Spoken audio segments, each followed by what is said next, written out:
God damn it. I was muted the whole time. Great. Cool. Nailed it. Pro stream. Hashtag pro stream. Just continue on. Gaming guys, it's Wednesday and we're back here with Blades in the Dark 6 and 20. I made funny jokes about Bower Bottom and Bower Tops, and you guys will never know. You'll never know. But carrying us through the journey today in this game of 6 and 20 is the one, the only, the Video Store Cowboy. Johnny, who are you? What are you doing here? And why should anybody care? I'm stirring up trouble. Okay. I'm stirring up trouble between the Phantoms and the Shroud, so that's my job. Yeah. Hi. Sweet. I don't even have enough time to type in your name for that. No. It's all good. I'll do the plug at the end. But you know what? You guys are definitely in for some fun shenanigans tonight. Let's put it that way. Sure. So also a fan of stirring up trouble. Xmas Ninja, who are you? What are you doing here? And why should anyone care? I run my own first-person shooter channel over on Xmas Ninja. We're playing some horror games, getting into some shenanigans Saturday night. We are also doing the 12-hour stream here on unMadeGaming. I'll be in one of those games for Madfish's game at 1 o'clock. Mm-hmm. Okay, that was a question and a statement. Mm-hmm. And I am playing OC, so we'll see what happens today. We got to get ourselves out of a few pickles. You're playing OC, so we'll see. Nailed it. Get out. Yep. And last but not least, Lisa, who are you? What are you doing here? And why should anybody care? Nobody should care. Okay. I'm Lisa Lee, and I am Lisa Bell on Twitch and on Twitter, and I always do it. I always do it wrong. And I am playing Violette Vale, and I'm a whisper here in Dusk of Old. Sweet. Who likes to deal in the spirit world. Sweet. So a couple of quick announcements. Like Ms. Ginger Ninja said, we have a 12-hour stream this Saturday. 100% of the proceeds go to Extra Life charity for kids to help sick kids not be sick, because everyone knows sick kids are gross.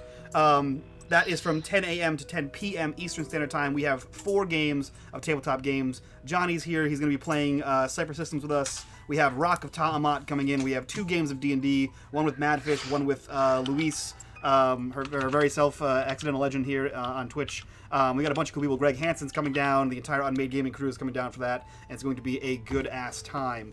Guys, if you want to hit that retweet, if you check the bottom left, right, and center of your screen, you will see the retweets, the subscriber, and the follower goals. Anytime we hit any of those goals on screen, everyone on screen gets extra position for this game. And just to remind you, if you are donating for this game, there are special new donation rules you can see there on !Blades. And this month's donation is going to getting my ass to TwitchCon so that Johnny will leave me the fuck alone. It's not my fault. It is absolutely your fault. It's not my fault. I didn't know where that sentence was going, and all I heard was "get my ass," and I'm like, so Johnny, like I was intrigued. I didn't remember. Yeah. Also, because I caved to peer pressure, guys, I made a new command for you, Savages! Commands. Have at it. Now you can see it all. You can see it all. You can touch it, touch tips with it, get it in there.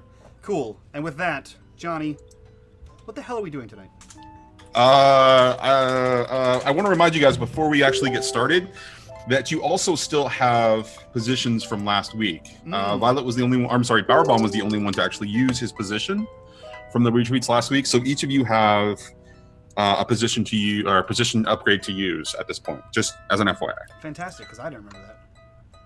Well, that's my job. I realize that we've been doing badly on that. So, all right. So, where you guys previously left off, you guys had just completed a score and gone through downtime, or a couple of parts of downtime. You went through payoff, yes, which basically allowed you to. You guys committed a major score, and I believe you got 8. Is that right? 8 coin for it, and there was 3 or 4 rep. Yeah. No, we got 2 rep. Okay, so you got 2 rep plus 8 coin. I lied. I have used 2 of the coin too. I have my character sheet open. We did get 3 rep. Okay, 3 rep and 8 coin. You also earned, I believe it was 4 heat. Yes. From the circumstances of last time, and then you were dealing with some entanglements. So what you guys had been doing last time in this score was we actually continued from the previous session, where you were attempting to kidnap someone who supposedly was kidnapped by the Red Sashes and was in a safe location apparently, and so you were able to successfully do that. you committed a couple of murders and successfully, as far as you believe, implicated the Lampblacks in those murders. Well, the Lampblacks in 2 of the murders. Just one of the murders. Yes, that I'm would sorry. be the One ones of that, the 2 murders. Okay, one of the 2 groups of murders that happened downstairs, Yeah. right? And then you were able to successfully escape. In that same time, Team Distraction were being played by OC and Chimes, and OC and Chimes were able to gain some really interesting bits of information from the red sashes that they were distracting to keep away from the little operation that you and Bowerbaum were going to be were executing. Let's see. So you did successfully kidnap the person or take the person that was being held at that location. Chimes had an amazing freaking roll when she attuned to what was going on in the room and acquired 3 amazingly different items that we'll get to at some point. Let's see, what else? Because of the deaths that did happen down there, and I want to mention this specifically because it will have significance later. The Deathseeker Crows did show up, and then you eventually blew up the house that contained the corpses. And then as your last action step, as you were escaping away, we found out that in circumstances that you implicated the crows, the slashes. Yes. Sorry, the red sashes that committing a murder, or had attacked a group of crows, essentially murder of crows, dick, who had been trying to steal items off of Bowerbaum's carriage. So we open up with you guys finally getting to your downtime activities, and each of you get 2 downtime activities. So who would like to begin? That's what you think. Oh yeah, that's what she said. I think we should start with Bowerbottom. Nyx gets 3. Because I'm great. You want to explain that upgrade? I do. As soon as I find where I put my character sheet behind my 75 screens. Yes, I leveled up 2 sessions ago, and I got the special ability under Spider called Calculating. And due to my careful planning during downtime, I may give myself or another crew member +1 downtime activity. Really? Mm-hmm. And so you're taking that extra downtime activity in this particular circumstance. I think so. Yeah, I think so. Do you want to potentially do your 2 free downtime activities and then hold off to see if you want to spend it on somebody else just in case? Yes. I would be willing to give you that opportunity because it sounds like all 3 of you are going to have some extremely busy opportunities or some extremely busy activities. Yeah, I will take... So my first downtime activity, and I'm not sure how to do this. My first downtime activity is I have an asset inside the red sashes. And I would like to cultivate that asset and make it into a long-term project, thereby continuing to keep him in my service inside the red sashes. Okay, so typically when you gain an asset as a part of either a preparation or a downtime activity, what you tend to do is it tends to be a one-off situation where you just get that asset and he's done. Right. Then you can take a downtime action specifically to cultivate that. When I had given you this particular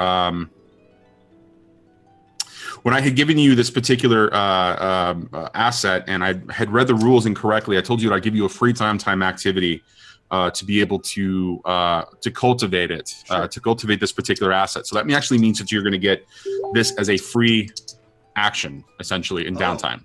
Okay, that's because I read the rules incorrectly. I screwed up. I want to make sure that you got the benefit out of that. Okay. But it is going to cost you a coin, I believe, in order to cultivate him. Let me double check that right now. Okay. And so, really, what I think from a narrative perspective, it comes to a question of how do you leverage your relationship with him or your real interaction with him and turn that into a long-lasting connection, relationship, business arrangement? Yeah, that is indeed the question. So, I mean, he already worked for me, and it was like the arrangement was when I cultivated him as an asset was, here's what I want you to do. I want you to go in and pledge to the to the red sashes and feed me information, and for the information you feed me, I will give you coin. So he can continue to work for the red sashes and make all the money he wants there, but then if he gives me information, he gets more money. So it's basically do your job, and I'm going to pay you extra to just continue to do your job. Like, what do you call those? Confidential informant, like a CI, but for bad guys. Okay. So that was the original deal. So I guess playing on that, he did provide us with good information, so I'm going to give him coin. Like, I'm going to pay him for his continued service. Okay, so I was incorrect about spending the coin. I'm going to just call that... so I was incorrect. All you really need to do is basically start it as a long-term project. Okay. So you're gonna take a free action, or you're gonna take a free downtime action to start a long-term project. And so we're gonna create a progress clock that tracks this particular acquisition of this asset. And so I'm gonna have you take a roll depending upon what you want to use as your action, essentially. Okay. Whatever action rating you want to use, and we'll just go ahead and call that, the start of your progress clock, and it's going to be an 8-point progress clock, or an 8-step progress clock. So would it be consort or sway? I think it would be most likely sway, right? Because it's a one-on-one interaction. Well, you already have an established relationship with him. Do you remember what skill you rolled to acquire the asset before? I don't think we. Oh, you know what? It was using your cruise tier as the base. Okay. Yeah. All right. So, if you think sway is the right way to go, then let's go ahead and have you roll sway on that. Okay. Yeah, I will do so. What are we calling this sway roll? Control? I'm sorry, what? Are we calling it control? Given the success, I think that's, well, in a long-term project, position and effects don't have a real impact. Okay. Remember, it's just you're taking your dice pool and you're rolling to get the maximum results. Okay. Right. So we'll just do controlled and standard just to get numbers on the screen here. That's correct. No bonus die. Unless you really want to push yourself. I don't. Okay. I mean, unless actually giving him coin is going to give me a bonus dice, because I am going to pay him for services rendered, and that's part of the deal. Is my boy, if you continue where we left off in this exchange between yourself and the Red Sashes, I will gladly maintain this partnership of coin exchanging to you. I will feed you details that you can then leak to the Red Sashes, and you can feed me whatever details you seem fit, and I will give you coin in exchange for those. Do you really want to spend coin on this to improve your circumstances, or do you want to just make the roll? No, I'll spend coin. I did tell him that it was a job, and he will get paid for it. All right, so for 1 coin, yeah, you'll get an extra die. All right, cool. Yeah, Nix is if anything, he's honest. Fuck yes. Oh wow. Okay. That 1 extra die though. Wow. I like to think when you talk to people, you're doing this. That's good. Yeah. That's a good. And if you successfully do it, your hands are under the table, so they can't see you doing that or something. Boy, if you continue exchange here, I would gladly give you a coin. Okay, so with a 6, that is a success, a complete success. So that means that you're going to advance 3 slots. So again, 6 being 3 pips or three pieces of the pie, 4 and 5 being 2, and then 1 through 3 being 1. Essentially one piece of the pie. So with that, I mean, you are so successful in making this happen. He's incredibly happy with the set of circumstances. It's one of those situations where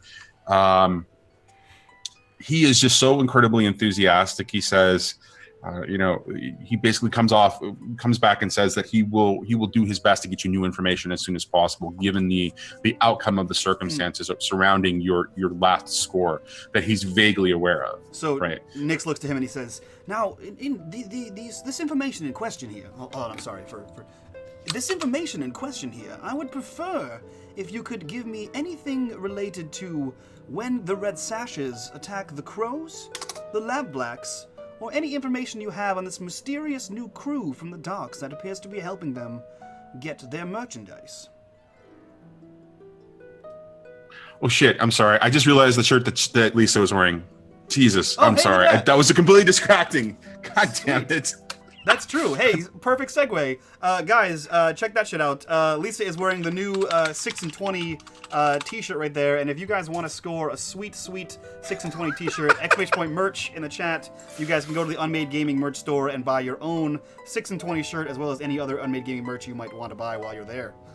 Made by the design made by the I bought amazing one. Joff. Yeah, and Joff, actually, Joff Owlbear is in chat right now. Owlbear is the one that made that design. He's the one that does all of our logo work, so go follow him on Twitter, at Owlbear, and show him love. Shower him in your bits.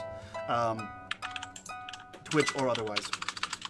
But yeah, so that's what Nick says. You want specifically information when they attack the Lampblacks, or any interaction with the Lampblacks, the Crows, and this mysterious crew that's helping them get their supplies in the docks.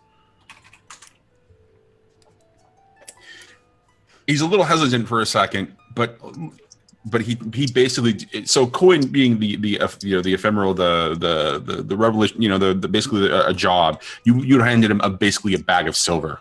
So he shakes the bag of silver real quick, and he looks incredibly hesitant, but it seems as if greed just comes over him a little bit and says, all right, I'll send you a message as soon as I have something. Okay. And he pockets it. And he walks away. And as you see him walking away, you see that his sword, of course, is completely adorned with the red sash affectations that indicate that he is actually studying the Eruvian style of swordplay.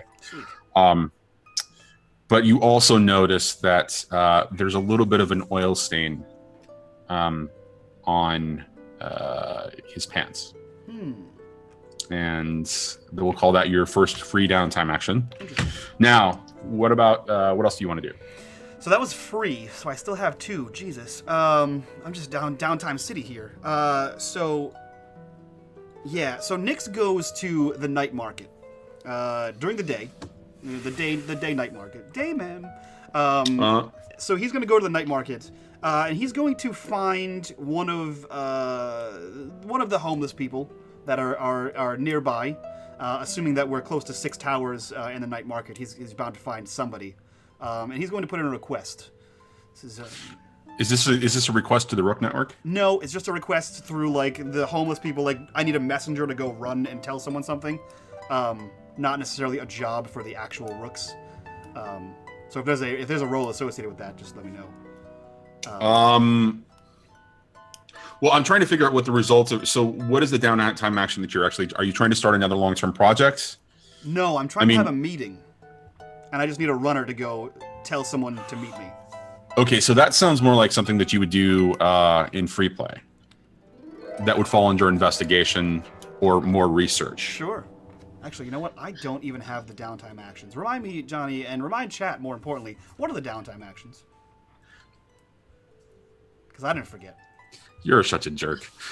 So your downtime actions are the available downtime actions, and these are very specific that allow you to tackle very particular tasks.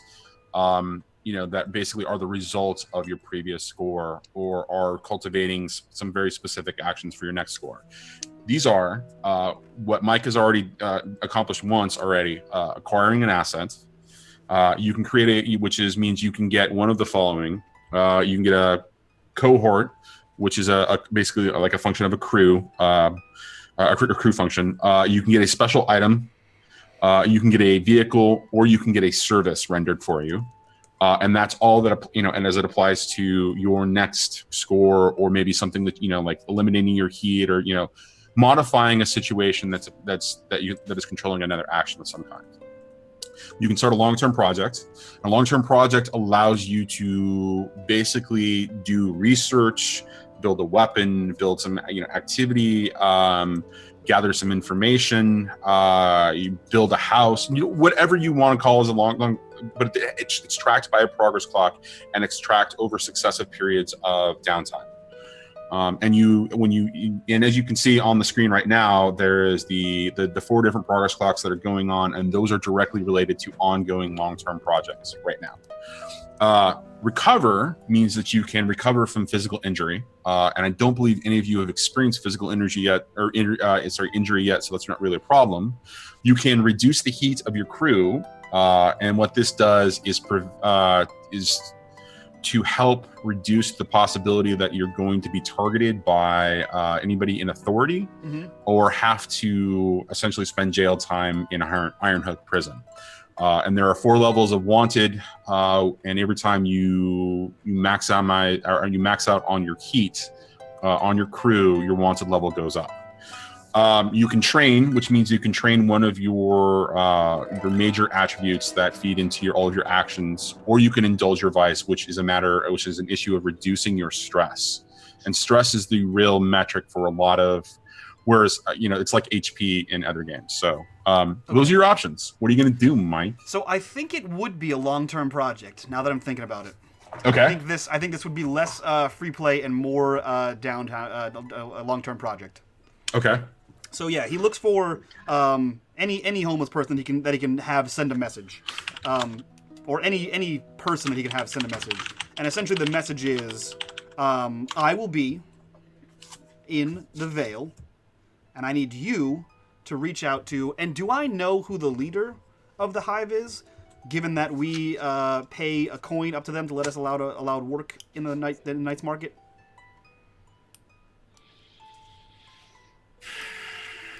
Or tell you what, how about this? What does Nyx know about the leadership of the hive? That's a really good question. They're not... So the hive is essentially a tier 4 faction that operates... they're not a front. They're all legitimate business people that operate out of Knight's Market. They are merchants who have various interests in, shipping, in local resources, in manufactured goods locally and afar. So they're all legitimate businessmen, but they're also have their hands in all the different vices that are going on inside of Night Market and possibly in other places.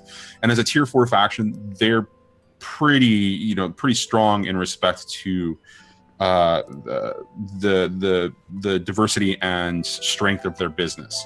So this is one of those cases where if you did not know the absolute top person, the person responsible, you would definitely know somebody who's at least has a reasonable rank inside of the hive. Okay. Especially given the fact that you've, 1, chosen to have your turf inside of Night Market, and 2, that you are actively paying coin for that. Okay. So, would it be reasonable that he does know the leader? The ultimate, person responsible for, essentially guiding the hive through its day-to-day activities. Yeah. Is that what you're saying? Yeah. No. Okay. But you would definitely have a contact. I mean, like whoever is signing the receipts for the Vale when we get groceries or perfumes or tobacco or whatever would probably. There's that, but that's a legitimate avenue, right? There's an absolute business reason. There's a legitimate reason for your involvement in the Vale and being able to have that connection.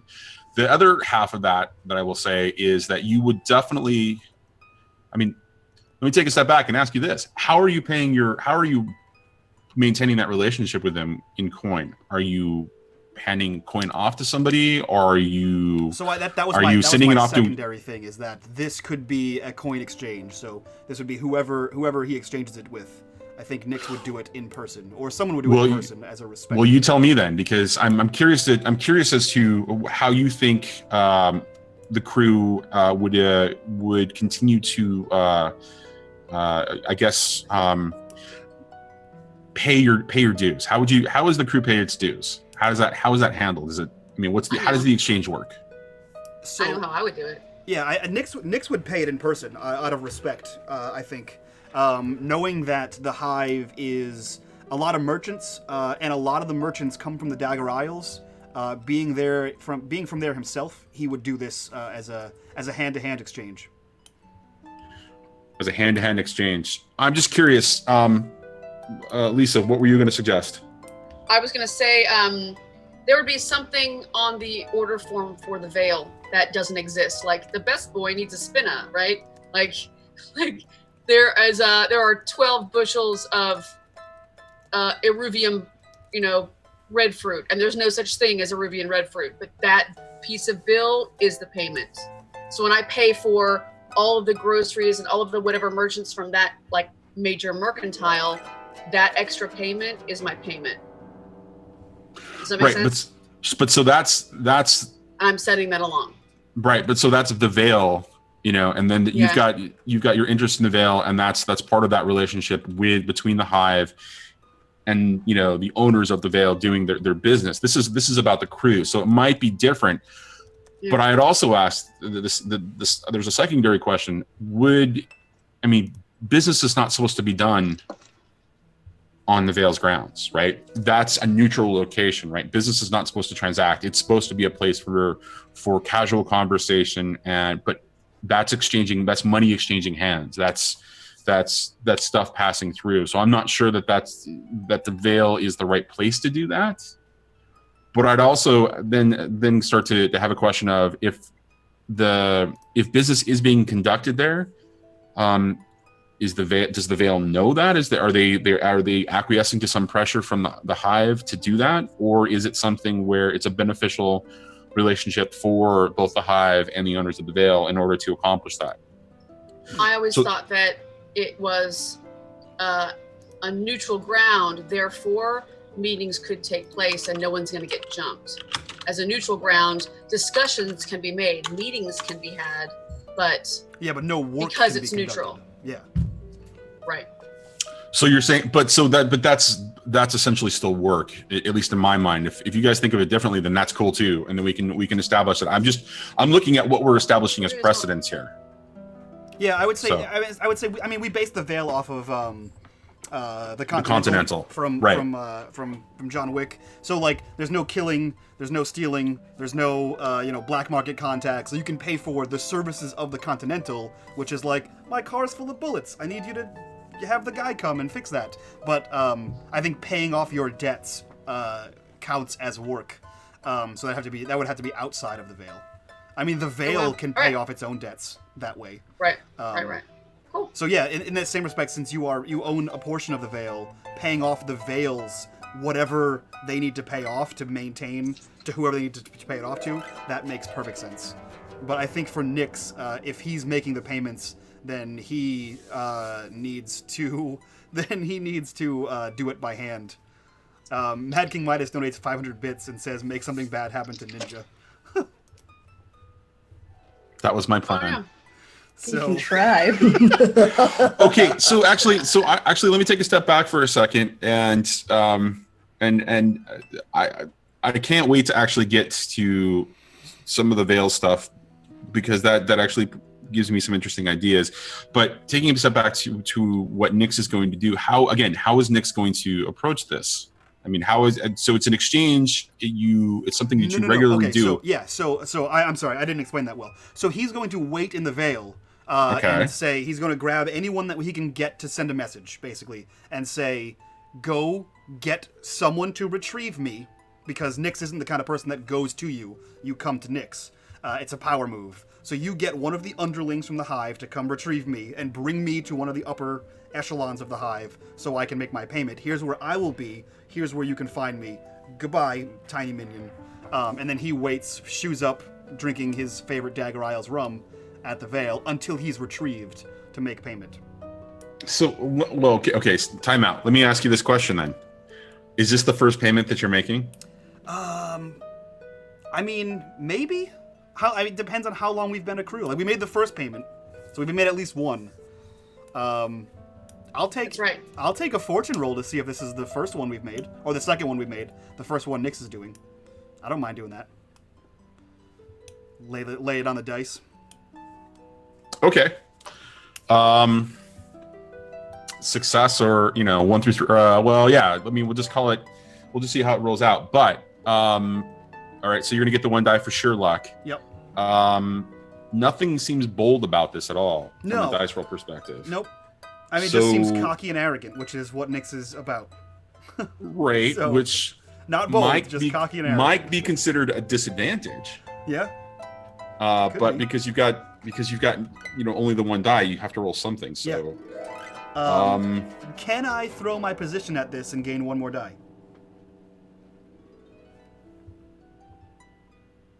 No, that's just a position move. That's not a. That's no. true. That's true. That's Get not outta an here. That's not an extra bonus. Stop trying. Stop it. That's true. SWAT's Yeah. hand, So stop. one die. thank you. here. That's a good point. That's a Yep, really good no, point. that is a good point. That is a good point. You guys are still at tier 0. Yep. Sure, why not? Go for it. 1 die. Notes? What is that? I don't need that. Get out of here. What did you? 3. Oh wow. So yeah, this is gonna be the first time. So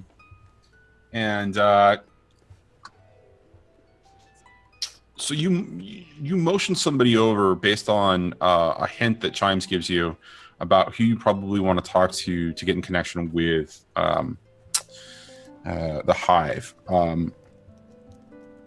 You recognize the mannerisms and the movements of this particular waif, who's probably 15 or 16, as somebody who has spent some time on some ships and who exhibits the same type of look of somebody who grew up around the Dagger Isles. Okay. And so you immediately have a rapport with this particular person, and you send them. You have that conversation and you send them off. How long do you wait, or how long would you expect to wait for a response for something like that? Just out of curiosity. I mean, is it? So Nyx has ulterior motives, so maybe 30 minutes at most. He knows we're in the night market. He knows it shouldn't take this long. That someone should have come to get him by now. So I think at most he would wait 30 minutes. And goddamn it, Mad King Midas donates 1,000 more bits and says, then make something bad happen to the other 2 players. So yeah, so he'd wait about 30 minutes before going out into the night market and trying to figure some shit out himself. What's going on? Why are they not come to retrieve me? What's happening? Well, nobody's coming 30 minutes. Okay. So I'm going to ask you: are you going to wait longer, or are you going to go out and figure it out yourself? No, he's impatient and has ulterior motives, so he is going to go out into the night market and find out what's going on. Okay. So how are you going to do that? So it's widely known that the Hive's symbol is a bee. So he's going to go to any one of the market stands that have a bee on it, which is a good number of them. He would specifically go to somebody with, an olive skin tone, someone who looks like they're from the Dagger Isles, and ask one of them where he can find someone from the Hive. Every time you engage, so do you use the name the Hive specifically, or are you more coy about it? Yeah, I think he would say he is more coy about things. I think he would say your employer.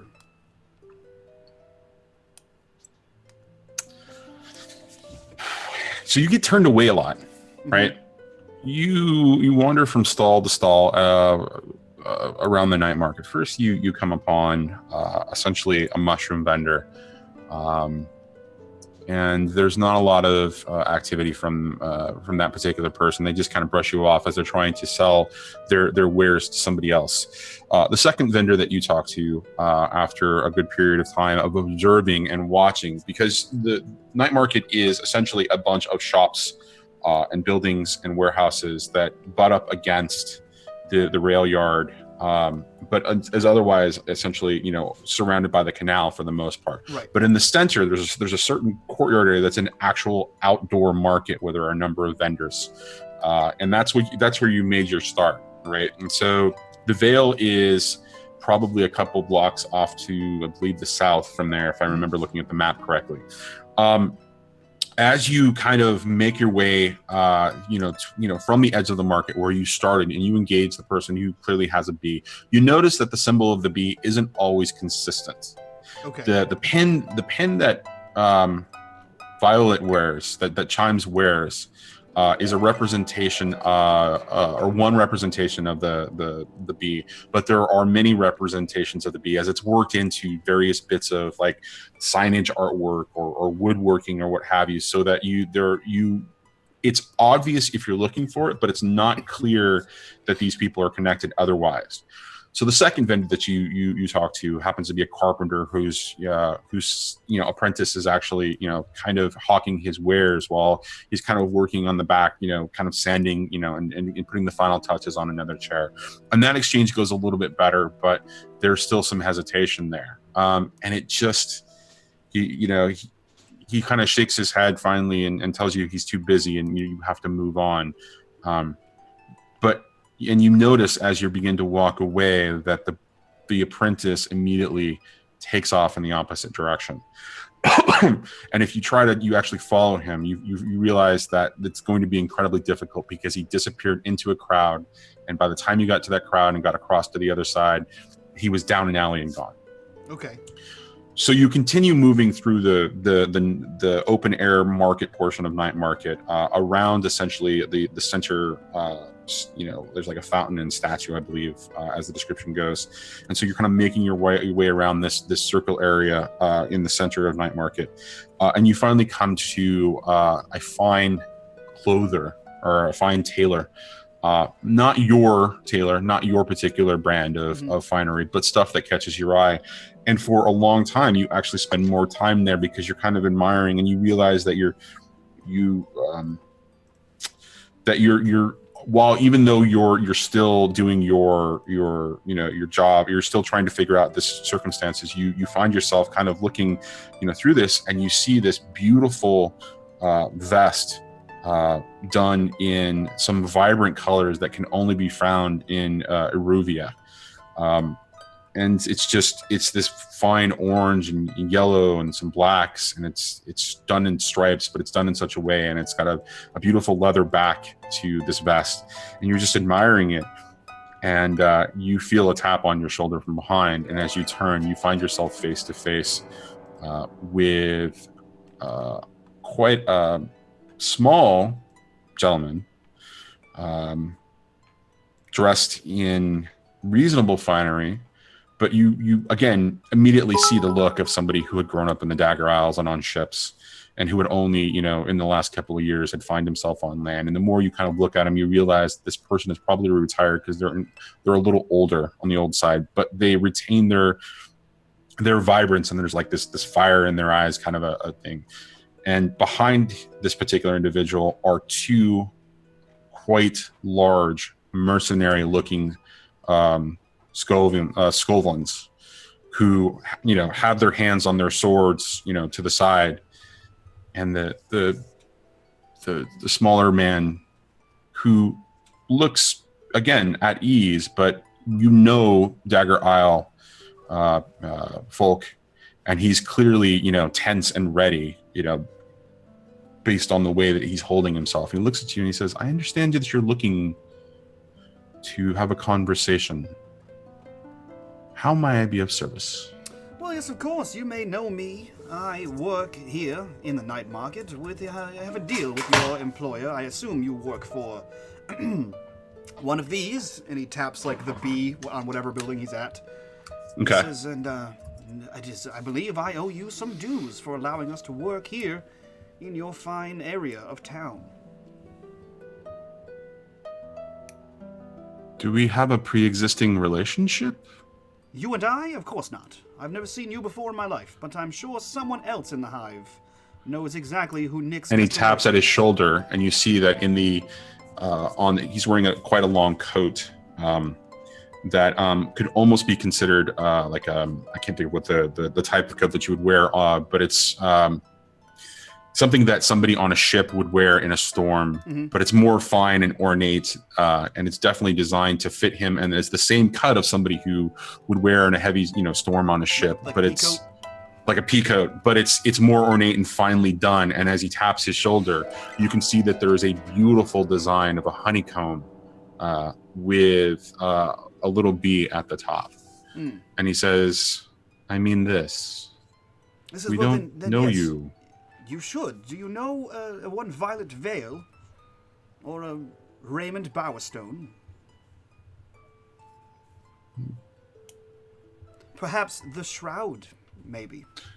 The business. This is the business. Let us step off the streets. Good. That's Please, what I hoped. please follow me. And he does. And he takes you across Night Market, right? And he wanders through the crowds easily, just sort of navigating. And the time is the 11th hour. And in the 11th hour, people are starting to come off of the day shift, essentially, of work. And they're starting to buy things. And, there's various crowds, various groups kind of moving through that can afford to shop in the night market for their food and for other goods.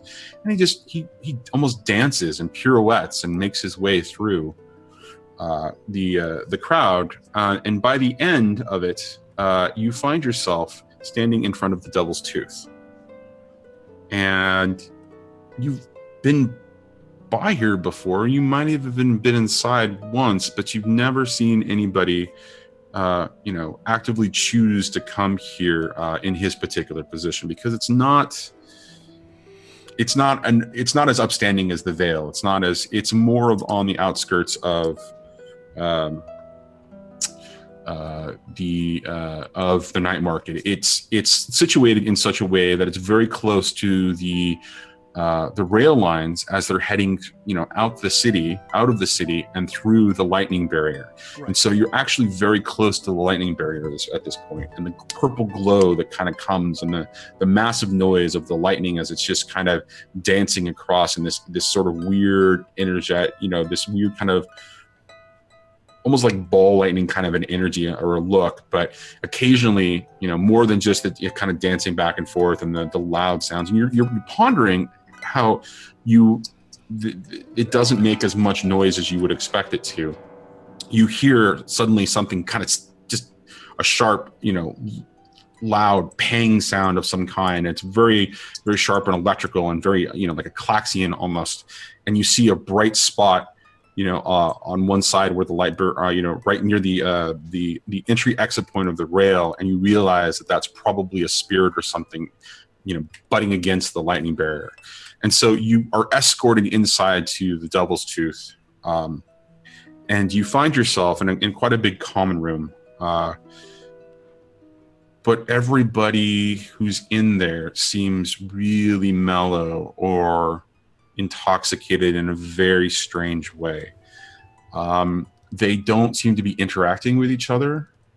And you realize that immediately upon entering, the person that you're following just kind of, again, pirouettes and kind of dances his way through the various tables, waves to Mistress Kember behind the bar, and moves straight into the back.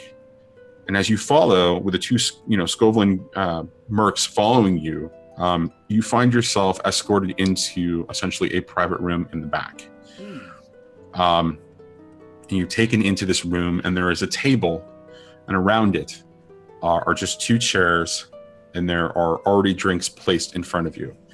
And it is Dagger Isle whiskey of some kind. Clearly, this is this particular person's drink, and clearly he has marked you as somebody who is also from the Dagger Isles. And as you sit down, he looks at you and a little bit of a study, but more of amusement rather than anything that's too terribly serious. He says, "So, tell me about yourself, Nix." So he sits down, takes a sip of this Dagger Isles whiskey, and he says, "Now, I can only presume to know who you are, but you seem to know who I am. Do you mind if we dispense with these pleasantries?" Tell me about yourself, Nix. And he smiles bigger. So he leans back and he says, "Oh, great, because that accent really grates on me after a long time. For a long enough time, it really gets the throat over there. So you know my name. I'm Nix Destarosi, and you know my family and where we come from. Come from the Dagger Isles, and if you know anything about the Dagger Isles and the Destarosi crime family, you know what happened. You know how it happened and how it went down. So, here's what I propose. I'm here, I'm in your city, and I want to do something for you. I want to help you. You know what's going on in Crow's Foot? I assume you do. You have eyes and ears everywhere. Yes? Go on. Good. Well, it turns out that there's a group of smugglers that I've heard about that are working in the docks over there, and they're helping somebody in Crow's Foot. And I want to help someone else in Crow's Foot. Someone that could benefit you. Someone that could help your trade bloom and blossom like the flowers of the bees, if you know what I'm saying. But I need the backing of someone like you. What I propose is this gang war, this turf war that's going on here in the Crow's Foot. The Crows, we don't need them. The Red Sashes, Aruvians, dirty people, we don't need them. The Lampblacks, however, we can use the Lampblacks. They move product. They have contacts in the docks, from what my little bees tell me. And I think that if we can come to terms, we can make it look like the Lampblacks control everything, while instead you control everything. Your trade blooms and blossoms like those aforementioned flowers. Trade comes to you. You get bigger. You get more of the marketplace. And, I cut a little piece of the pie for myself. What are your thoughts?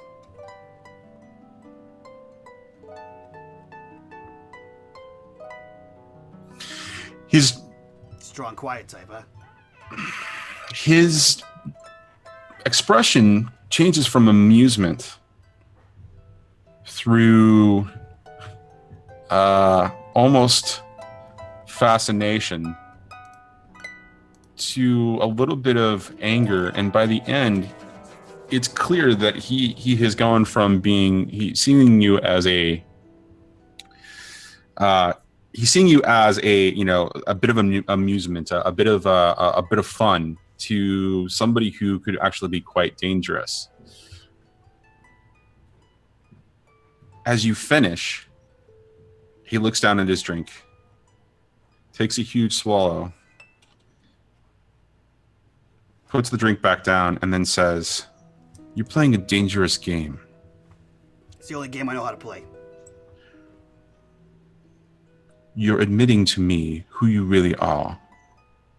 Now, you're playing the sashes for and against. Your little dalliances with the girls. That little distraction didn't really help when you created that explosion. That location was actually quite important to us. Well, see, this is why I'm coming to you. Because if I had known that, we could have had an arrangement here. I'm trying to avoid this in the future. To benefit you, to benefit me. We have spent a fair amount of coin between the sashes and the lampblacks. The crows, well, that's personal. So I ask you again, who are you really? Don't tell me about your plans. You clearly want something personal out of this. What do you want?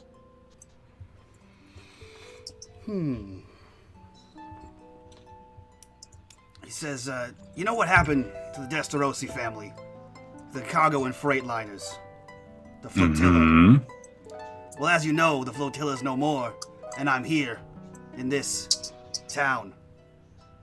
Not in the nice warm summery isles, where I hail, where I'd like to be. I'm in this frigid place. I'd like to go back. I'd like to have everything I once had. And I'd like to have my family back, but we know that's not happening, so the next best thing is money and power.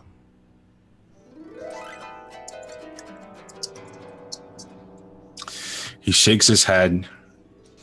He says, "This is a bold offer. I am not the person that can make a decision. But,"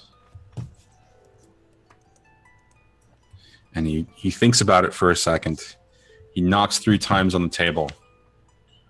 One of the the mercs come in, and he hands them a card. It's a green card on one side with an ornate design specifically for what the symbol that he's wearing on his petticoat on the other side, the honeycomb with the little bee on it. He hands it to them, to the mark, and says, "Go now."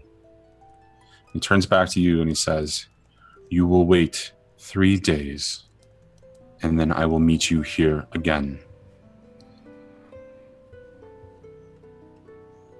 But I want you to be honest with me that time, because you're not telling me everything." 3 days then. And he says, before you move on, he looks at you one last and he says, "I understand you had some problems with the Bluecoats recently.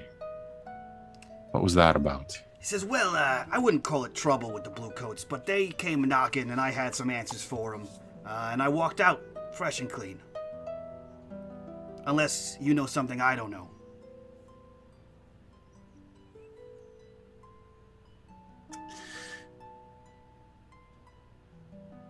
He shakes his head. He stands up.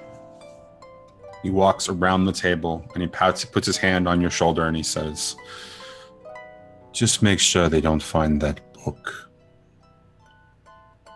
And he begins to move out, and you just get incredibly uncomfortable by that. And before you can even think about anything else, you feel the tip of a blade touching under your chin as you realize that he pivoted with his hand, brought his blade up and come under your chin. Because otherwise, you and your friends will never be seen again. He swallows hard and says, "Well, it appears as though we have come to an accord, and I will take my leave of you." And he slowly starts to inch his chair back.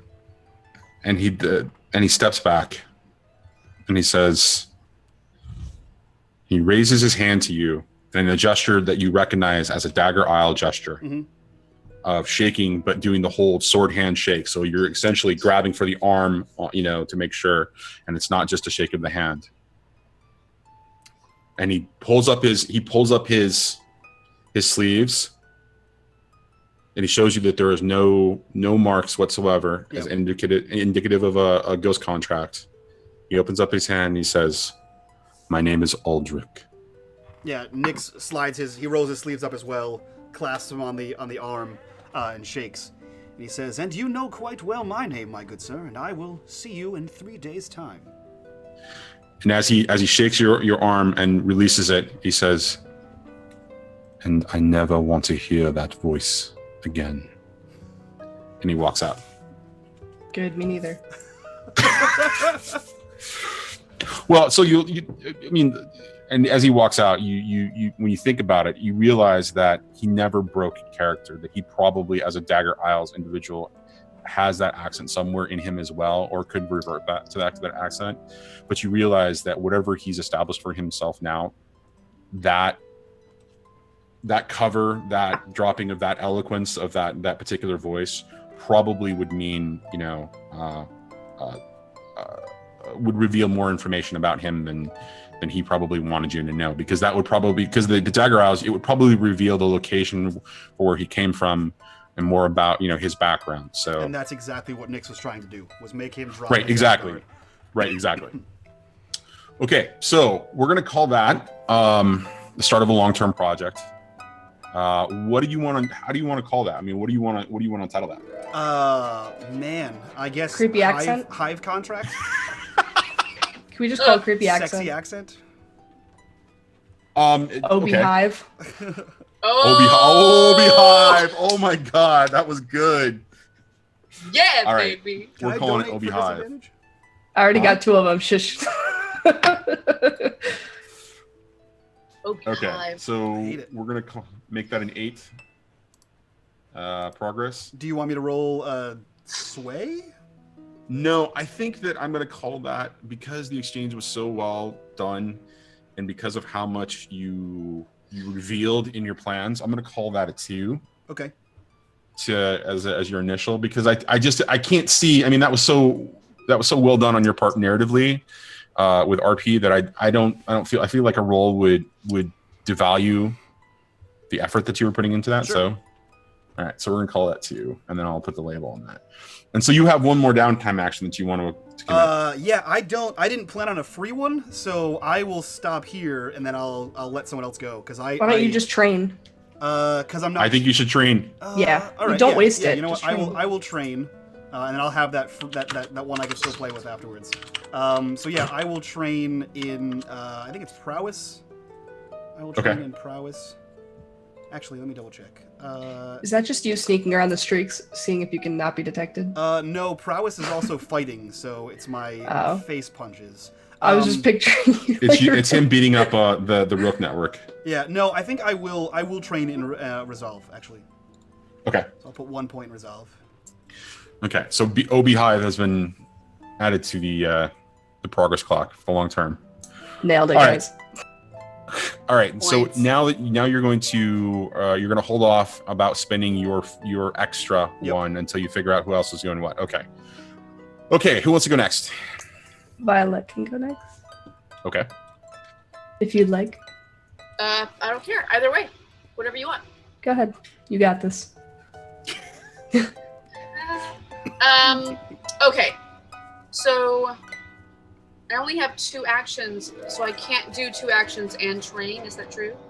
That is correct. So what you can do. So you remember your downtime actions are. Let me go back to it, Mike. I hate you so much. Acquire asset, long-term project, or work on a long-term project, or start a new long-term project. Recover heat, reduce heat, recover, train, or indulge vice. I'm definitely going to indulge my vice, but the other one I want to. I guess I think. I also want to find out what those 3 things are, but I also want to interrogate our dude. So the finding out information from the. I could do that by asking the dude. Well, yeah, you could do that, but so here's the thing: is that you want to have a conversation with him. That's probably something that you would accomplish in downtime, or not downtime, but in free play. Okay, good. So I can wait on that. Right.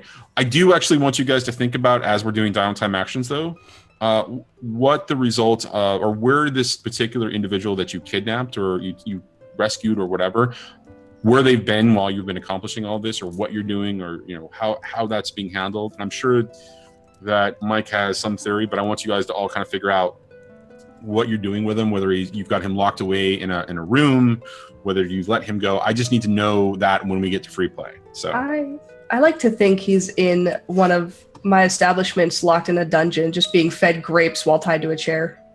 Naked? By a bunch of hookers. Naked? No. Well, that's optional. That's his choice. I 100% encourage that. I encourage it too, because it's funny as hell. He was really unhappy about it, but also grapes. Okay, so Violet, you want to indulge vice, but what else do you want to do as your other downtime action? Well, the thing with the drink that we talked about. Okay. But I also want to. So vice is 1. So it's either going to be the thing with the drink we talked about, or it's going to be talk to our demonologist about the 3 things I got and about him. Well, so again, that doesn't seem to me to be like a downtime action, right? That seems to be something where you're actually doing, it's either research or investigation as a part of free play, which will carry into the next, which will carry into the next phase of the game, or the next phase of this session. So let's just go ahead and say that. With the drink. All right. So why don't you go ahead and explain what we're talking about? Okay. So I am going to clean myself up.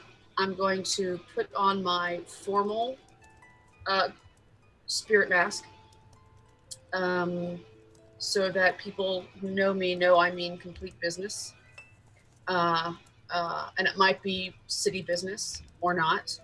And I'm going to make my way to the charity house, the opera house, the I know the name. I do know the name. I totally know. The Arms of the Weeping Lady. The Arms of the Weeping Lady in 6 Towers? In 6 Towers. Okay. Hold on just a second. Let me bring up the 6 Towers part on my side. Okay, so you're making your way to the Arms of the Weeping Lady. The Arms of the Weeping Lady is actually a pretty well-known place inside of 6 Towers, because it's essentially a soup kitchen and a bunkhouse for quote-unquote the destitute. So homeless, people out, out on their luck, having problems. And Six Towers used to be a really large, wonderful, beautiful, ornate, kind of where all of the noble families actually resided for the longest time until there was some event that, and it's not directly related to the Cataclysm, but it happened around that time that people, or post the Cataclysm, but it people started kind of moving out of that area into, I believe it was Whitestone. White Crown. Or wait a minute, no, Brightstone. I'm sorry, that's right. I was thinking Brightstone. Anyways, so it's now run by the Arms of the Weeping Lady is run by a woman who is in charge of the charity, essentially. And so you're going to make your way towards this place for what purpose? I am going to, and it's something that Violet does when needed, or when something is dire and it's been called to do. It's a charity service I will do for this place. She's going to harvest the soul of a dying man. It's something that she does when people are dying of cold slumber plague or other ailments. If they don't want to be taken by spirit wardens, or if they have something against that, I will safeguard their souls. And depending on the state of that soul, they can be reconciled, or I will give them to the spirit warden, or give them to a medium if they need to talk about a will or talk about family estate matters. But that's my aim. Okay, so when Violet arrives, she finds herself stepping out of a, whoa, what the hell was that? She finds herself stepping out of her carriage, and immediately is struck by the condition of the building. It's a former opera house, so it's quite an large, ornate building, very much in disrepair now. Statues, a beautiful courtyard entryway where carriages once would bring the finest of the fine from the noble houses and the noble families, to rich merchants, to very popular entertainers would all come, and it was very much a gala kind of a situation. And so as you kind of enter it now, you see it in its destitute state and its disrepair. And the reason that the carriage did not bring you inside of into this courtyard area is because the cobblestones have been picked and knocked away over years, and with the rain and everything else. So it's the cobblestone courtyard, essentially ground, has been really just made impassable for most carriages because there are potholes and what have you now. So you kind of pick your way across through the courtyard area, and you see there are some torches kind of lit, lamps kind of lit at the front, and these are definitely oil lamps.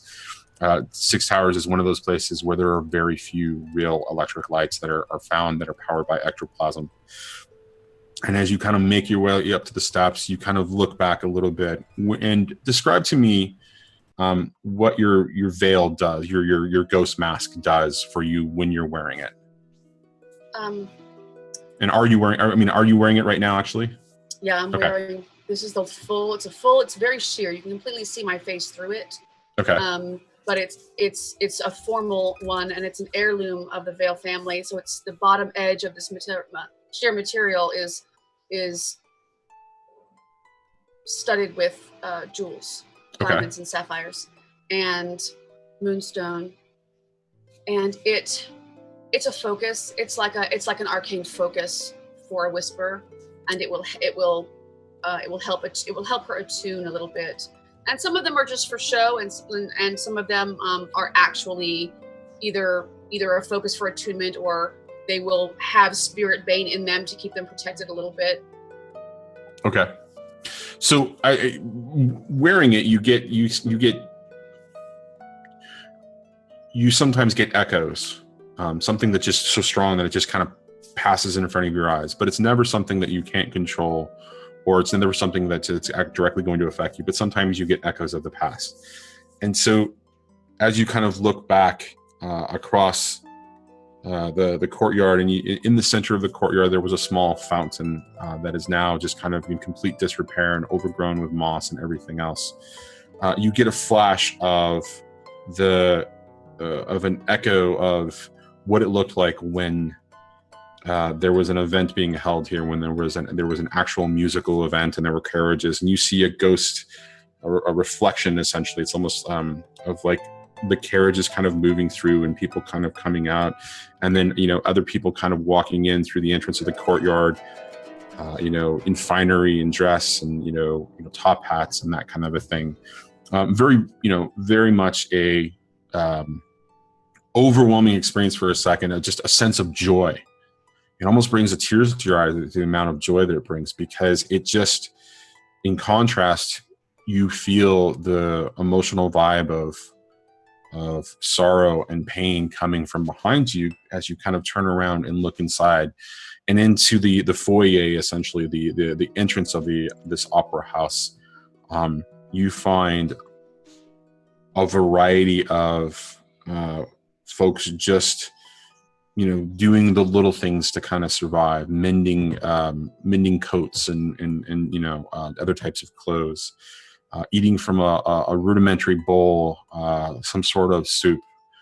And you see a variety of people just kind of moving around the room, just trying to help and provide for each other.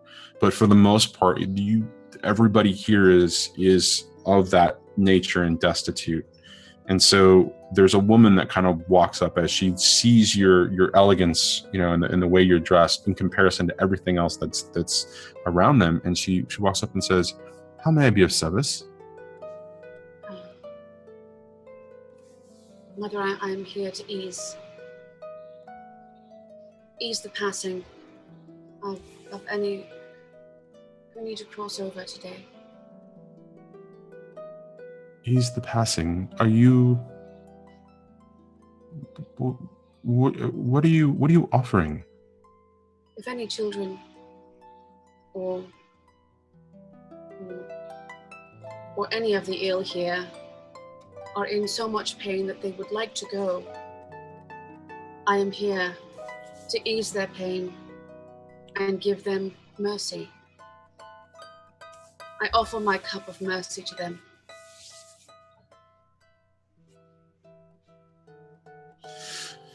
She looks at you for a second quite strangely and says, "That is the most unusual offer that we've gotten today. We don't rarely, if ever, get visitors, and even then, it's usually more people looking to exploit or take advantage of." Who? She just kind of shakes her head, says, "Come with me." And she motions you and she leads you through the foyer into a hallway that serves as a sort of an in-between between the actual theater hall itself and the foyer, or the entrance area. And she kind of steps in to this hallway and just begins to turn to the left. And as you look down into the actual theater proper itself, the actual theater hall, you can see that there are a number of cots and various fires and little, the trappings of essentially a camp of some kind being built inside of here, as people are just trying to survive and take care of themselves and help each other. And as you look in there at the same time, you get another flash of this ghost reflection, this echo of the past. And you look on stage and you see, the shadowy image all done in blue of a woman singing, and the echo of her voice just kind of plays through your ears as she's singing an aria. And as soon as, as immediately as, it happened and you get that, that sense of happiness, again, you were overwhelmed by the sorrow and the destitute situation that is, the reality that you're standing in. And you hear the voice coming from off to the left. Are you coming, dear? Oh, pray pardon. I am. And whether ghost children or living urchins, I'm just ruffling heads and cupping cheeks and shaking hands with tattered dolls of theirs that are offered as I go and follow her. Okay. So the hallway that you're in is actually lined with some people who are just, they're working on various little things, repairing a chair, mending a tent, kind of removing the stems from a mushroom and starting to boil it in a broth while they chop up the heads of the mushroom. And she leads you around to off and to the left, down another hallway that runs along the left side of the theater. But you don't get any more impressions because you can't actually see into the theater proper.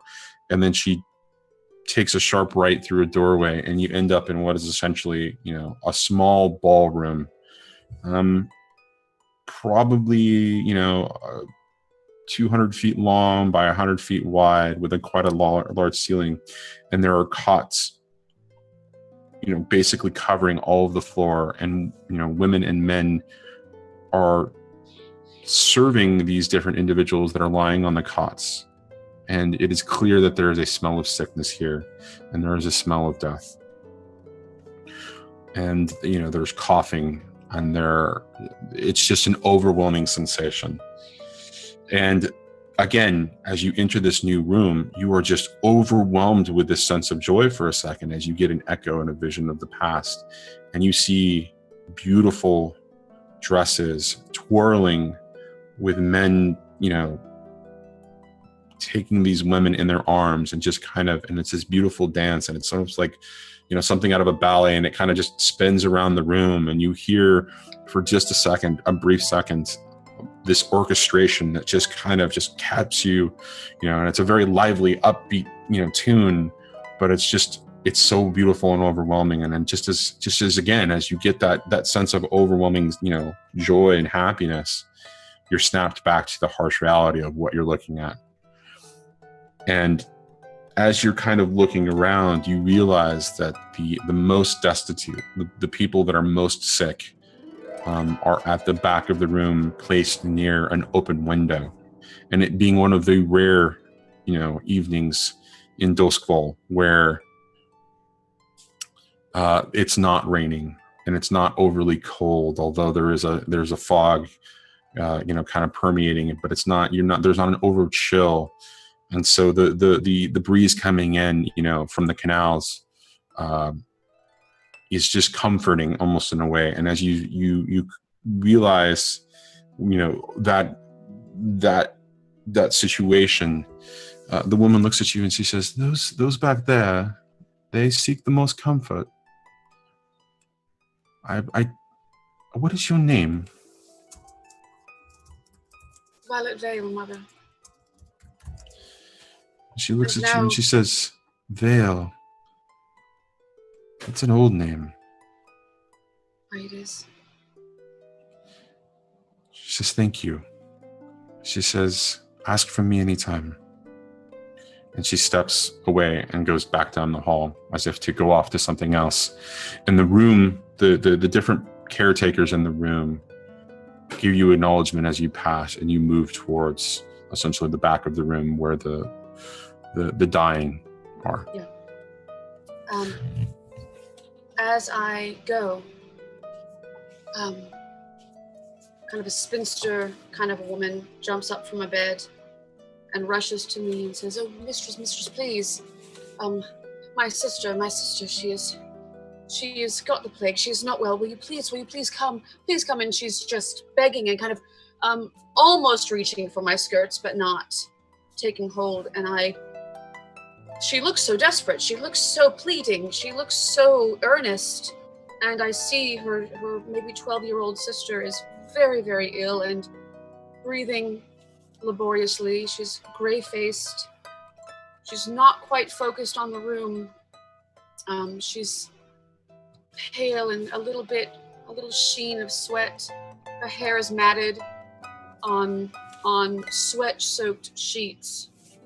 And I take a few steps with her, and a rush of arcane energy hits me, and I turn, and it's the woman from the stage. It's the opera diva who was singing that ghostly aria, and she says, Madam, no. Madam, no. Madam, no. It is a ruse. She wants the will. It is a ruse. It is a ruse. I sing the children to sleep. Sometimes I sing the children to sleep. She will get better, Madam, no. It is the wrong one. It's not her time. And I look and I see this spinster woman getting angry, and I know that this ghost is right. And it makes me incensed. And I turn on this spinster and say, would you like a dose of my mercy? Would you like a dose of this for your sister? And I, just for a minute, I give her a real taste of what it would be like to lightning hook her spirit out of her body. Just a taste. Enough for her knees to buckle. And then I let it go. And I say, be certain, madam, what you wish for. And I literally kind of shoulder her aside and keep walking to the back of the room. And I find an old, handsome gentleman who is breathing hard but weak. And I touch his pulse, and it's sporadic and light. He looks like he was a merchant or a sailor, and he looks not quite in the room. His focus is a little off. And I say, sir, I come with a cup of mercy. And he grabs my hand, strength that doesn't look like he would hold it. And he says, please, mercy, please. Don't let the crows get me. And he kind of babbles in a hushed kind of a whisper tone. And so I take my flask and say, are you sure? No crows for you tonight. He says, please, please, please. So I help him sit up a bit in bed, and I give him a draught of my flask, which is mercy flower wine. And it slows his breathing, and it stops his movement, and makes him relax. And I say, moon, sir. Isn't it beautiful? And he says, yeah. And with that, I take my lightning hooks and I take his soul. And let tears fall on his sheets. Put that lightning hook and soul in that spirit bottle. Gently lay him back down, close his eyes, cover him with that sheet, and I give some coin to the mother of the house. Say, it is not wasted. There are no crows tonight. Thank you, madam. Thank you, mother. Spirits ease on your house. And I get back in my carriage and go. And thank the diva. Give an absolute spirit nod to the diva goes to warned me. Wow. Okay, first that was amazing. Thank you. That was absolutely amazing. That rivals Trindane and his what he did 2 weeks ago.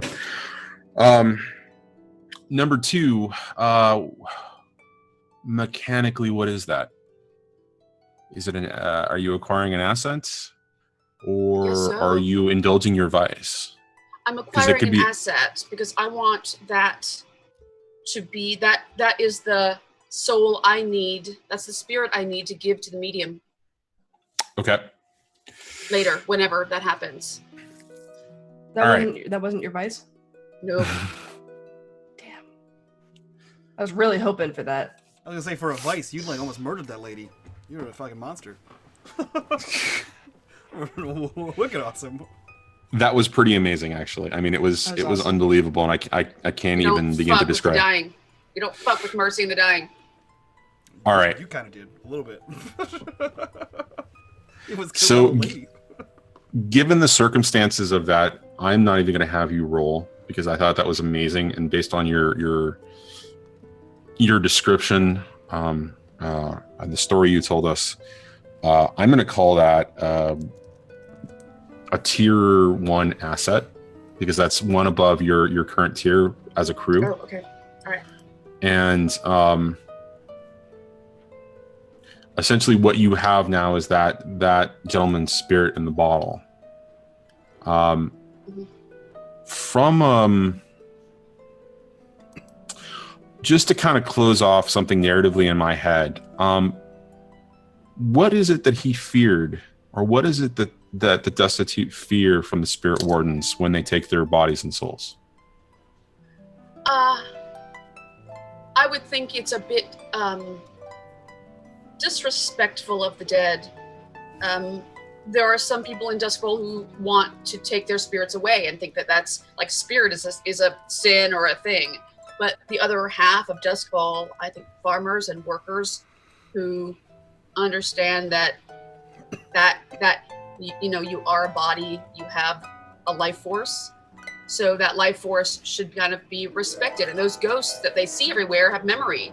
They're to be honored and respected. So instead of taking what is beautiful about what ugly death is, the only beautiful part of ugly death, and using it to power somebody's lantern in a toilet, I think they want a little bit more respect than that. I think they don't want to be just, they've been used by the city all their lives. If they're farmers or sailors or Leviathan hunters, and it's a hard life, they would rather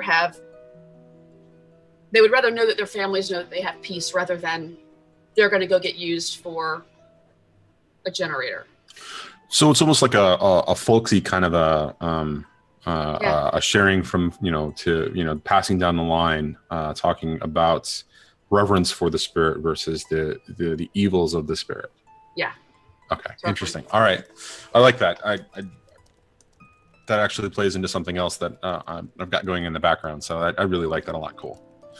Okay. So narratively speaking, that was amazing. Mechanically speaking, that's your first downtime action, and you got a tier 1 asset, which is a spirit in a bottle. What do you want to do with your other downtime action? It's time to get my whisper on. Okay. I want to go and get. I'm gonna take carriage back to the Vale. I'm gonna put that spirit bottle in a reliquary, like in the drawing room. Okay. In a locked reliquary, so people can see I'm not messing around. We don't mess. Like, they're not there often. In House Vale or in the Vale? In the Vale. Okay. This is a neutral ground, but don't mess. That's a bold move, by the way. Do not mess. This is really actually neutral ground. I will fuck you up. I'm gonna take a gondola down to the docks, and I'm gonna ask this little I'm gonna find a little gondolier. His name is Larkin, and he's gonna take me down to the grotto. I need to indulge my vice. Okay. And so what does that mean, indulge your vice? What is your vice? What do you like to do? My vice To kill your, yes. Okay, pleasure. In all forms. Okay. And so what pleasure are you partaking of this time? This is going to be the darker side of my vice. The grotto at the docks is run by the hooded proprietor. Not a lot of people know that name. This was, before the cataclysm, the grotto was a tavern called the Siren's Rest. And it's guarded now by the ghosts of mermaids, as well as you go in that grotto tunnel to get down to the entrance. Pedestrians can't really get there, and certainly not magic users. Those mermaids will kind of have their way. You can even see, like, as you go through and it's all lit with arcane, radiant energy, lichen and aquatic plants, bladderwrack, kelp in the inky water. So it's kind of a glowy, otherworldly look in these grotto tunnels as you go in, and even like half submerged on the side, salt stained and old and broken, is the old Siren's Rest tavern sign, half sunken into the water. And that's where whispers go to indulge the darker side of arcane energy, the demonic side of arcane energy, the hedonistic side of arcane energy. Okay. Do you want to go into any more detail, or do you want to just do the mechanical roll for it? Because it sounds like you have a very particular idea of what your vice you're going to, or what the aspect of your vice you're going to indulge, and it's going to probably make Mike uncomfortable. Scored hard. You don't know. Wait, man, I was going to go. You saw what Nyx did. You know what Nyx's vice is. Oh, I know what Nyx's vice is. So, Chimes, tell us what dark indulgent, thing do you do? Yeah, this is a dark arcane pleasure house. Some of this is about demonic spirit sense. Some of this for other people is about the psychic pain of spirit bane. Some of this is the literal pain of sadistic incubi, and others just really want to experience the strange, visceral thrum of real, serious, demonic magic washing through them as they indulge in anything. I am going to find my favorite hostess, Jinx, who is kind of half succubus, and I'm going to order 2 incubi, a fine 5-course meal. And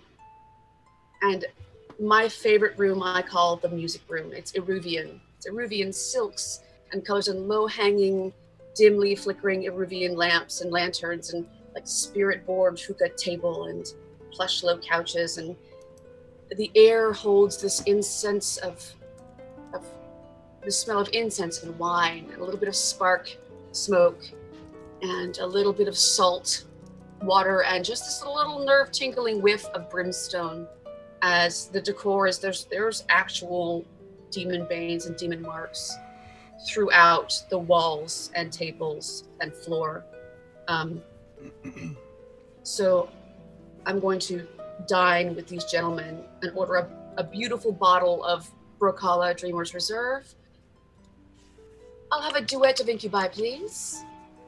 And I'm going to wine and dine and confer with them and talk to them about demons and demon marks and curses, and learn as we dine and play and fade to fireplace. Now, I've heard that incubi in particular have 2 members. Is this true? Is this an accurate statement? Wait for the book, darling. With bated breath, my dear, with bated breath. Too bad there's not video. Okay, so that's actually bravo. That's another beautiful description of indulging your vice. Now, the mechanical aspect of it means that you click on the button in your character sheet called Indulge Vice. And this is the first time that we've ever actually indulged vice, so I'm kind of curious to see how it actually, falls out. I want to see someone overindulge, because all of our vices are super I have weird. so much vice. I waited for this. This is like This is a feast. This is a full-on fabulous feast. Yeah, so I have to. There's a button right above where it says stress and trauma, just below where it says vice and purveyor. Indulge vice. Indulge vice. And what that's going to do is it's going to roll the mechanic for you. And yeah, I would love to see her overindulge in this particular case because that description is beautiful. But I have a feeling you're not. It's not going to happen because you have so much stress. I have so many vice stress. So I don't get any bonus dice, right? No, you're just gonna roll. Wait a minute. Did it offer you an opportunity for rolling? It gave me a clicker to click some more, but I just rolled it already. Okay, interesting. Because I want you to roll a second die because that description was so beautiful. You deserve a second die. So just go ahead and click it again. Oh, that was so close. Ah! If you had rolled a 4, you would have overindulged. Really? Yeah. Yep.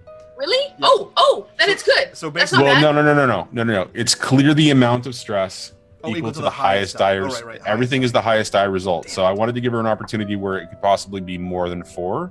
4 is great. So you just go ahead and you remove 4 pips or slashes or whatever the hell those things are called, Right. chads, from your stress, and we'll call that indulge. Shut the hell up, man. I've watched too many fucking things about... Remember ballots? Yes, I remember ballots. Fuck off. You know what? I still vote with a ballot, goddamn you. In my day. You had to punch it yourself. Oh, Jesus Christ. Okay. 0. So, I hate the 0. Dialing the fucking 0. All right. yes, exactly. Because it always took forever. Yeah. All right. So that is your second action, downtime action, free action. Would you like to push yourself potentially and take another one? Or do you want to wait to see if the god of an extra free downtime action by the name of Nyx is going to provide you later with one? Can you push yourself for one, or can you just pay coin for one? I thought it was push yourself or pay coin. It's one of both. Okay. Let me double check because I want to make sure that I am telling you what is I know correct. you can definitely pay for one. 1 coin equals 1 downtime action. You are correct then. It's exactly that. Yes, 1 coin or 1 rep for an additional downtime action. Yeah, and that rep comes from the crew. Yeah. Right. Well, you're basically spending it as a resource. Yeah. I will pay. I'll do it. I can do it later. I don't have to have the Lisa show, but I would love to spend a coin and go talk to our little asset down eating grapes. Again, that's a free Yeah, that's a free action. that's in free That's play. free play. Yeah, That's I'm right. done. I'm But, done. Check your Jet check and your Reef DMs. and I have had an amazing night. Check your DMs, Lisa, is what Mike just said. I'm trying. You might spend that coin after Oh. after OC does her stuff. Okay, and so while we give Lisa an opportunity to think about that, we're going to jump over to OC and start with your downtime actions. What do you want to do? Okay, so Nye is looking a little different today. Yes, absolutely. Where we last left Nye, she had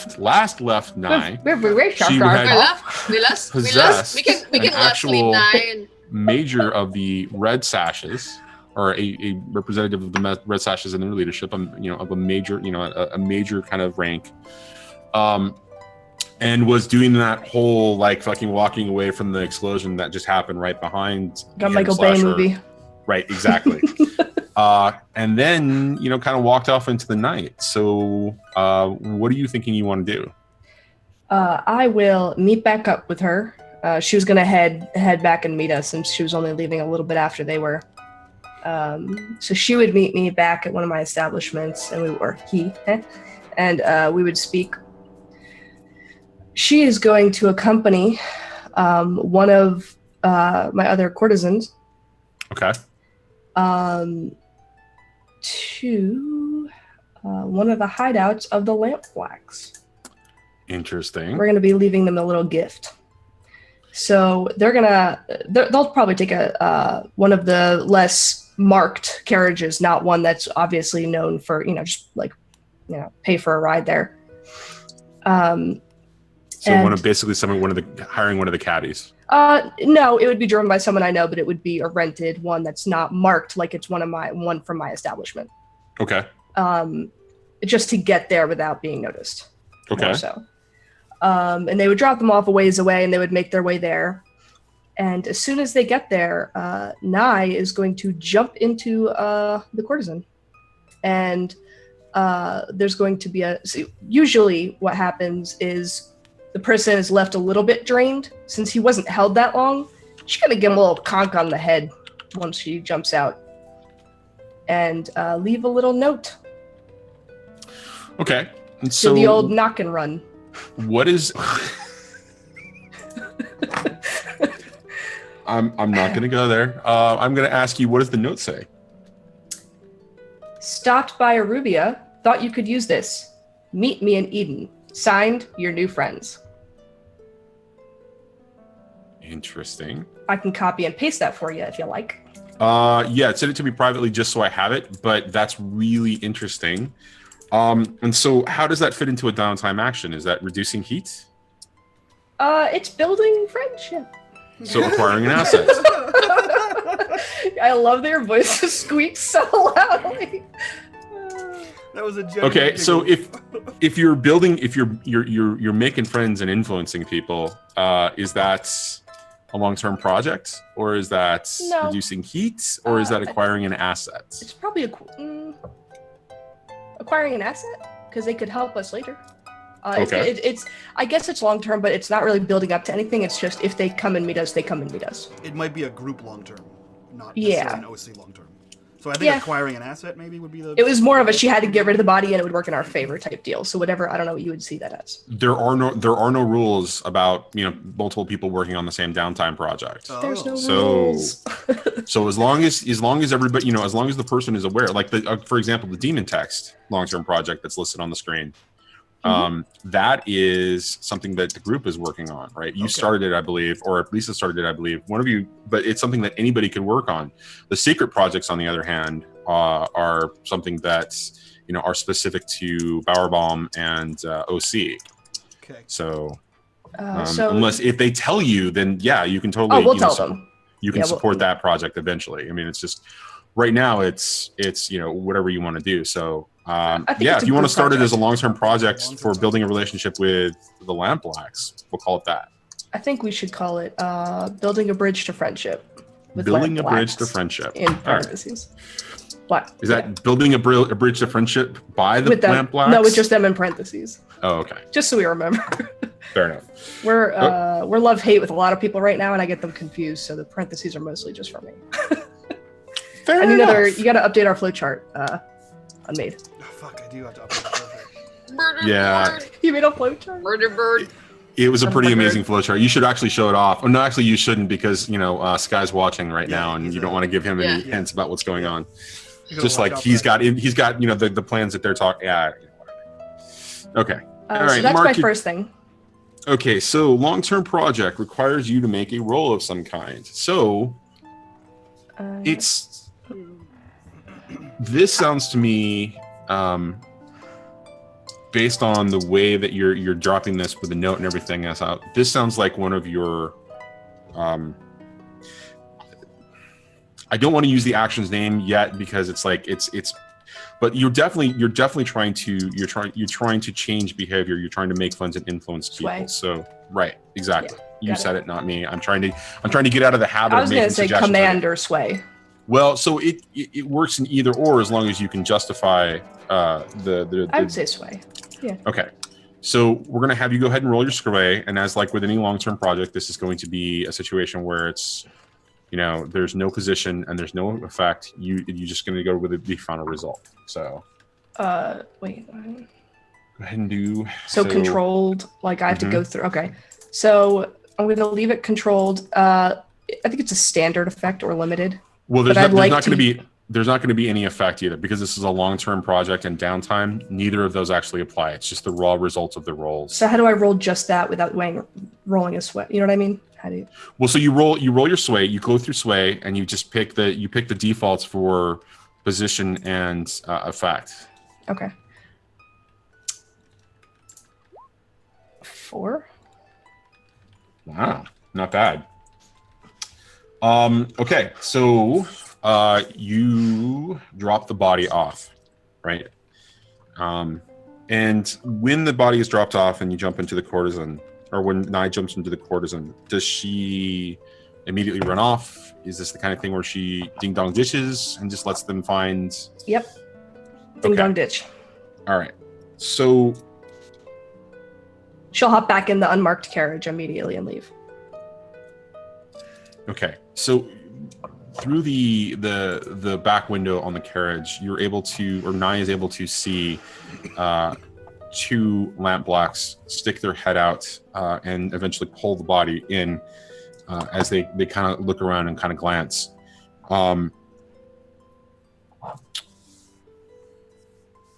With that, you notice also, or she notices also in the distance that there was somebody else taking a little bit of an interest in it, watching from a perch on the second story of the building, clearly marked with feathers adorned on their jacket, which she recognizes as somebody who was a member of the Crows, kind of keeping a watchful eye. And then she makes it back to inside the courtesan's body and makes it back to you and reports all of this information to you. And so, and then you DM'd me the that's gonna roll right into it. We're just Okay. gonna fly right in there. Okay. And so you get a message in response a couple of days later that says neutral ground tomorrow, 12th hour at Eden. You get it. It's essentially one of the lost, or one of the homeless bring you that message. Essentially, One of the lost or one of the homeless? Sorry, one of the homeless, not the lost. Okay. Okay. She will give that message to Nyx and say, "You're good with sneaky stuff, and I figure we should probably have a few of us go. Just maybe not everybody. Maybe decide who's going to go and who's going to speak for us and whatever. So we can decide that later. But she's going to pretty much let the group know when they all meet up. Like, here's what I did. Okay. Here's whatever, and what do you guys think? Type." So that's something we can do in our free time, right? Yeah, that's something that you can do in free play. Absolutely. Okay. All right. So we're going to call that your first downtime action, and that's starting the long-term project. Let me add that to the, and we're going to call that another 8-position clock for that. All right. So that's your first downtime action. Now, we had talked a bit about your second downtime action off camera, but why don't you go ahead and explain what you're intending to do? So OC is in one of her establishments, enjoying company, we'll say, with another woman. No one else would know this except the group, probably, because she's always by me, that it's Nye. When I am apprehended or asked in for questioning, and I will leave a message with one of my girls. Find Violette, and just let her know. And the girl will walk off. Okay, so this is in. So the blue coats come for you, is what you're basically suggesting that you're going to get, and while we role play this out, or we talk about this narratively, is there a particular action that you want to associate with this? I'm going to be doing a flashback. This is just going to be a regular downtime, taking heat, trying to reduce some. You're reducing heat. Okay. Thank you. All right. Okay. So, sorry, just advancing the clock 2 places for the initial roll of making friends. You are escorted roughly from your establishment, knowing that this type of exchange, when it happens, you and I have unspoken verbal communication, a little nod or whatever that indicates, plans of action in order to accomplish, the continuing of your business should this happen, or other aspects, and things that she can do to help you with that. And so that little exchange happens as the other girl you send off to go find Violet, and they treat you a little roughly, but they're not overly rough in the sense of like they're abusive. It's more they're taking advantage of the situation because they're gruff men and they're just absolutely terrible. She's okay with it. Okay, so they escort you into a carriage essentially, and it's a completely blacked out carriage, and sitting across from you is one of the blue coats as the other kind of jumps onto the front and begins to make their way towards an unknown location because the entire thing is blacked out. We'll go ahead and cut to you sitting behind a table in one of their HQs. What location was your establishment in that they picked you up from? So like what district would you think it's in? Silk Shore, or is it someplace else? I need an answer first on something. Okay. Where is that person in the blue coats that we know? What precinct or what area would that be in? We don't. You don't. You just know that. Remember, we. So. Okay. So what? Then you're never mind. Don't worry about that then. Well, if it's not.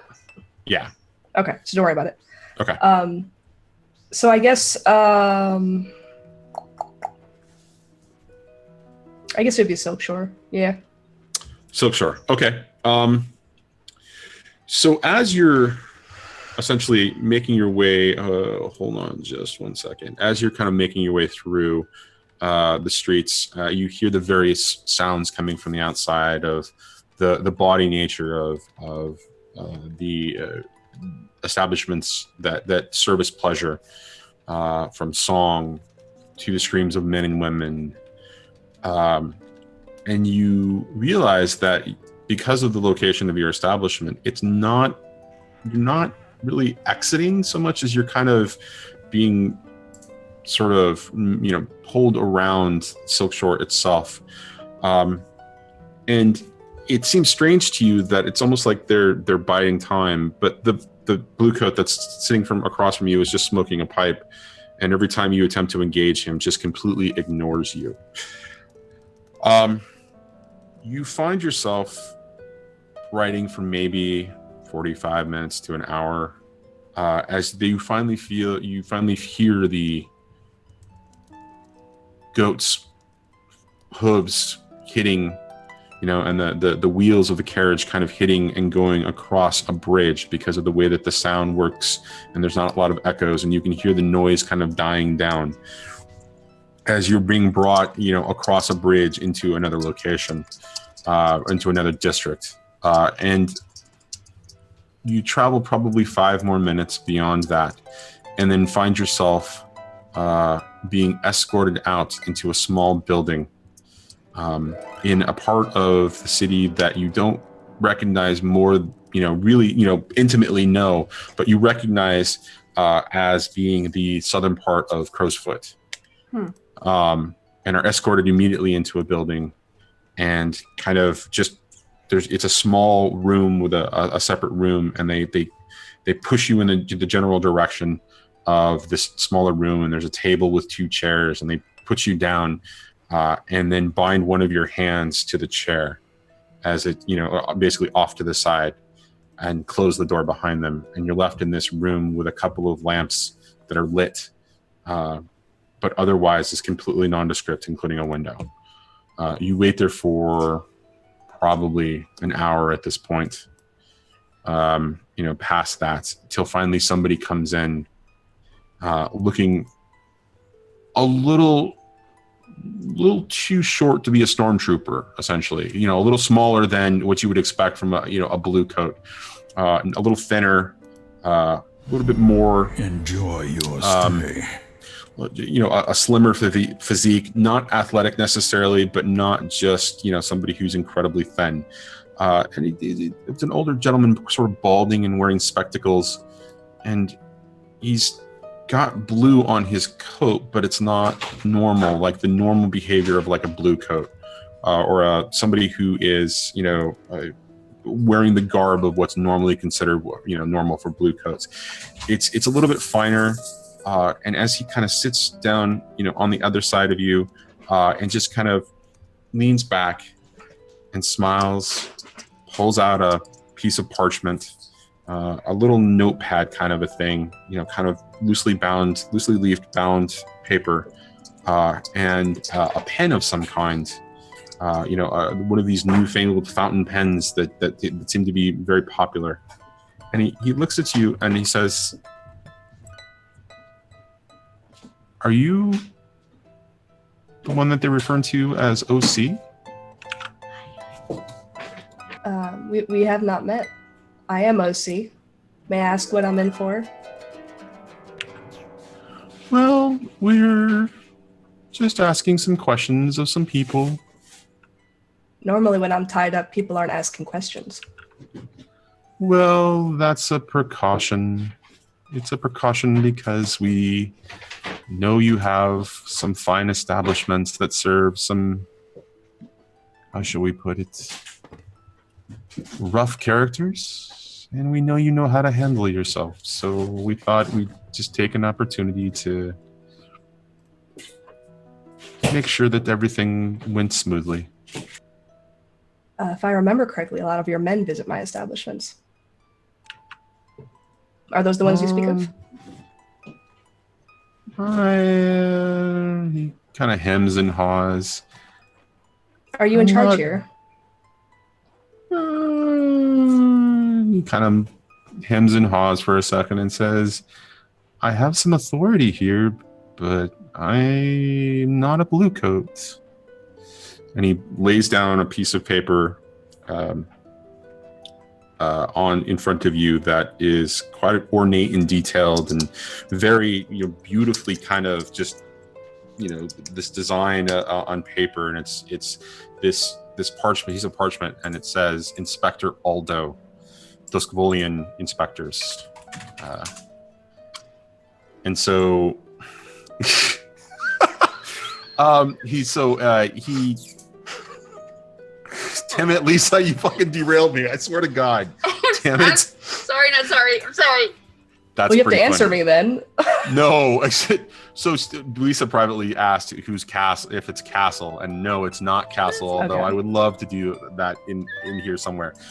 Castle is from a TV series that Nathan Fillion was on. If you don't know who Nathan Fillion is, He's a writer that helps the police, and he's got an ego. And it's Oh, great. yeah, well, he's also Mal from Firefly and a bunch of Oh, other little things. okay. Yeah, it was that TV show he was on. I thought for it was a 6 character I years. was supposed to know, and I'm like, No, should have taken I'm notes. just being an asshole. Do you see the face color? Lisa was being a pain in the ass. So Yeah. So it says Inspector Aldo on his parchment, and it's this is beautiful ornate with this press from the Lord Governor, it's got a seal on it from the Lord Governor's office. So there's this beautiful design pressed into a piece of wax laid on top of the parchment, and again the calligraphy and all of the design on the paper is just beautiful in this. And it's this piece of parchment that he keeps in a leather sleeve to keep it protected. And he says, "My name is Inspector Aldo, and while the Bluecoats and I work together, I have no authority over them. I'm just here to ask you a couple of questions." Well, as you know, I respect your time, Inspector, but you should also respect mine. I have more important things to be doing, unless you have actual questions for me. Sure. I do. I just wanted to make sure that we understood the circumstances of this first, such that you knew that I'm not looking for any trouble. I don't want to have to ask someone to be firm with you. That is the nature of my business. Answering questions is not. Well, today it's kind of your business, so why don't we just get started? Please. And he starts pulling out all of these pieces of paper, out of his ornate, like, again, it's got blue, kind of weaved into it, but it's more of a beautiful kind of like a long coat that he's wearing that kind of goes just below his hips. And he's just pulling papers, left and right and left and right, and just kind of laying things out. And he's just kind of organizing them and just rearranging order and, kind of consulting and, kind of making a note real quick. And he does this, and you realize, because you are a student of human nature, that he's doing this specifically to make you uncomfortable. But you being who you are and in the circumstances, you knew human nature so well, you can play the game just as well as he can. And when he realizes that his intent to kind of unsettle you isn't working, he changes tactics. He says, so we've heard some interesting stories from a reliable source. Something about you being involved. And he kind of moves a piece of paper around, and then he turns it. He says that I talked to, someone who mentioned that you might have been involved in some smuggling in the docks. Now, I see who you are, and I know you, the type of businesses that you run. You just don't seem like the lady to get, your hands dirty. There are no calluses. You don't have any rope burns. You don't have work clothes. So No rope burns. You caught me on an off day. Listen, Inspector, I'm going to make this quick for you. My business is my business. If you have a question directly for me, you may ask. Otherwise, tie my other hand or let me go.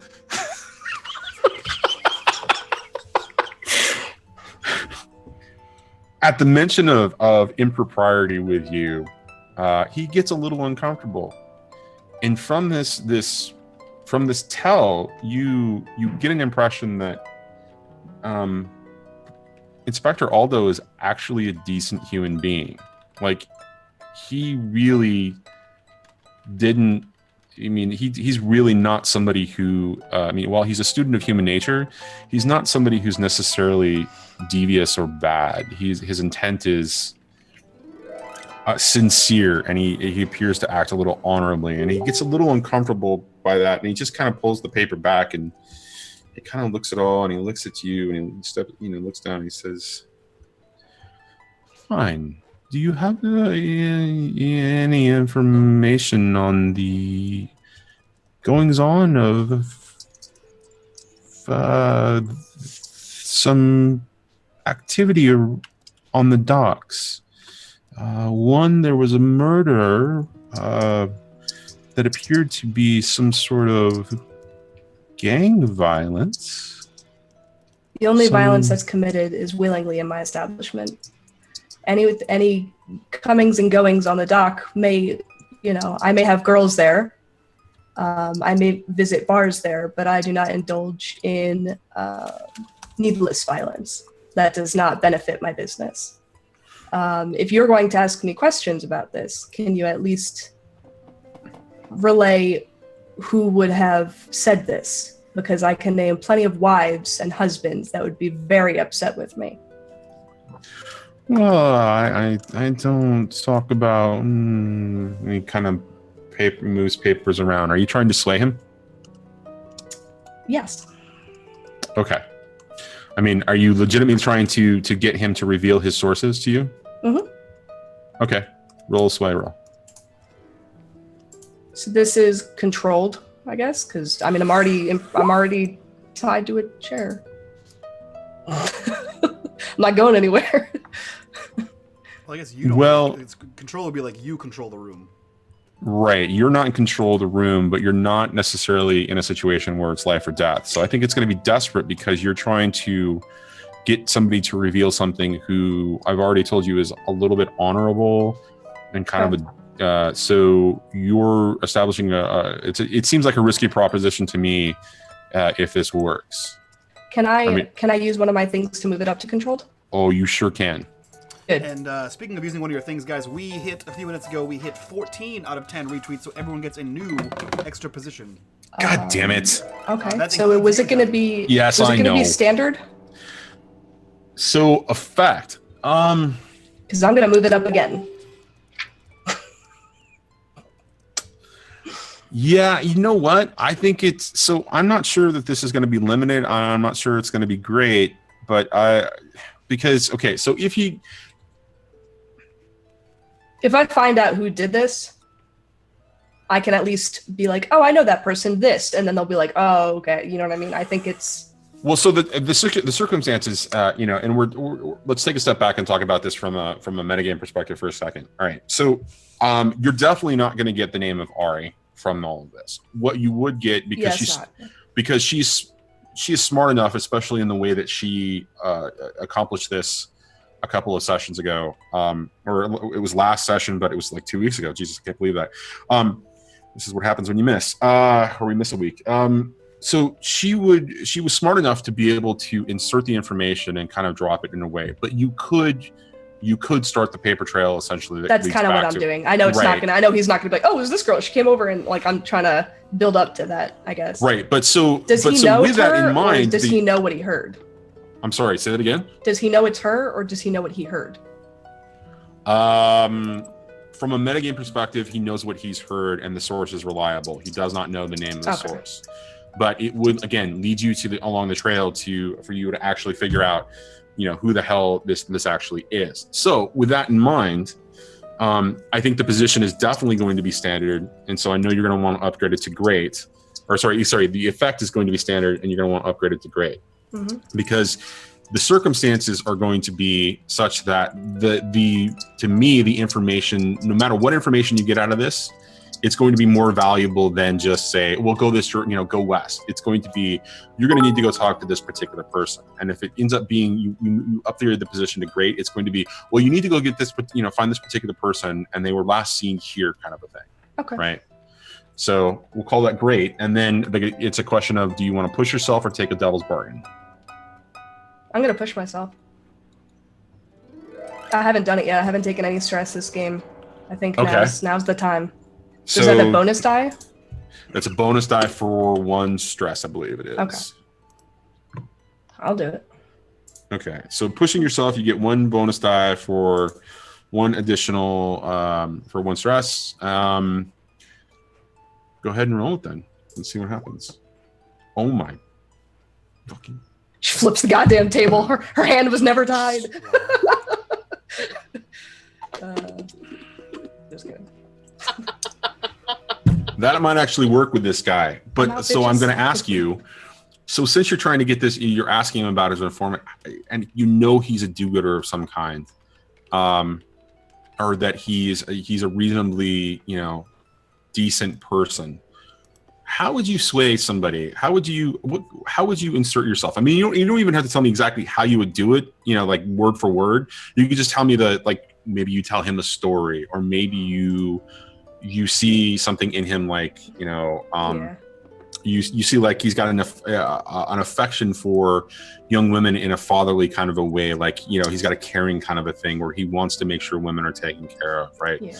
So again, remember, he was played uncomfortably when you implied that he might be interested in, pleasure. Trying to persuade him that way is not going to work. Right, totally. So I think she would say, listen, I came here, I built myself on my reputation, on my girls, and on my friends, and I take care of my friends, but it never needs to resort to violence.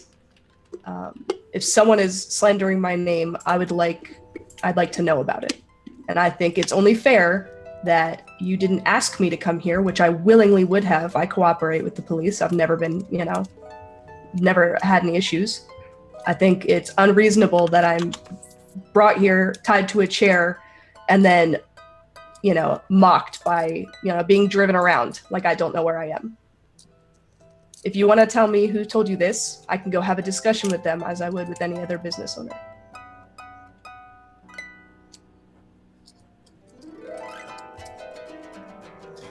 he looks at you, really kind of takes in what you just said to him, and he shifts for a second in his chair, kind of fiddles with his pen, just kind of wipes the sweat coming off of his bald head. He says, okay. I'll tell you what. You answer my other question, and if there's no problem, then I'll be happy to help you as I can. But if you weren't involved in the murders and, the docks, what do you know about the shipment that was stolen? There was some smugglers who took advantage of the situation of a new supply ship coming in that was meant, it was meant for children, really. It had been donated to the charity organization up in Six Towers. I believe it's the Weeping Lady. You happen to know anything about that? Do you think that I have any interest in children given my profession, sir? We don't raise that. We don't have that type of business.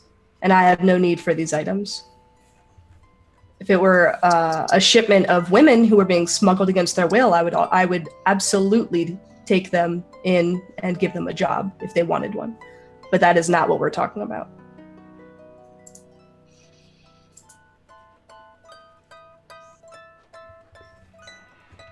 He thinks about that, and he's kind of rocking his head, kind of shaking it and kind of taking it in. He's really trying to figure out if you're telling him the truth. And as he kind of evaluates, your body language and everything else, again, playing the game that is reading a human or reading a person, he says, okay, sure. Would you like to check my establishments? As I live at most of them. You are more than welcome. I understand you would not be a customer, but you are more than welcome to check wherever you would like in my establishments. He gets a little uncomfortable when you say that, and he kind of gets sheepish, and he says, well, I'm sorry to inform you, but that's already happening right now. Okay. But so you're now asking me questions and telling me that you are just curious. And you're already doing this against my will. This is just a courtesy at this juncture.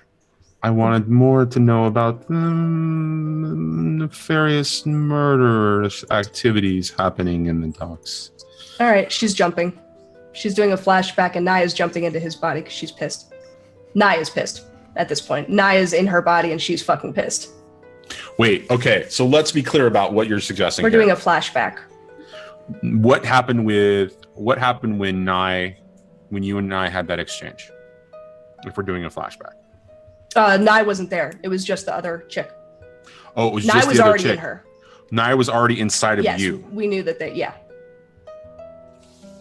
Wow. Okay, so you're going to take... Nye was here the whole time. And Nye doesn't like people talking badly about OC. Okay, so since we've done this previously, we're going to do a fortune roll around her possessing your body. Okay. And what this is a matter of, even though you guys have a relationship, there's always that slim chance that, she is actually going to take too much control or, kind of absorb too much of your spectral energy. So we're going to call that one die immediately for sure luck. I'm going to call that another die in your direction for complete ballsiness of the move. I'm going to call it another die in your direction because you have an established relationship with her. which means that you've done this previously in some shape or form. Maybe it's part of the weird relationship that you have with Nye and the pleasure that the both of you get from that experience. Don't knock what you don't know. You're right. Don't knock I what you haven't tried. don't know, and that's why I'm Yeah. asking. You know, I'm Yeah. like, well, I'm just going to assume. The ultimate fetish. Tag in, tag out. Seriously, that sounds like fun, I guess. But Yeah, it does. Me, myself, and I. So that's 3 positive die in your direction. I kind of feel like this is also an incredibly risky situation. Okay, so what am I rolling for this? You're just going to roll 3d6. Okay.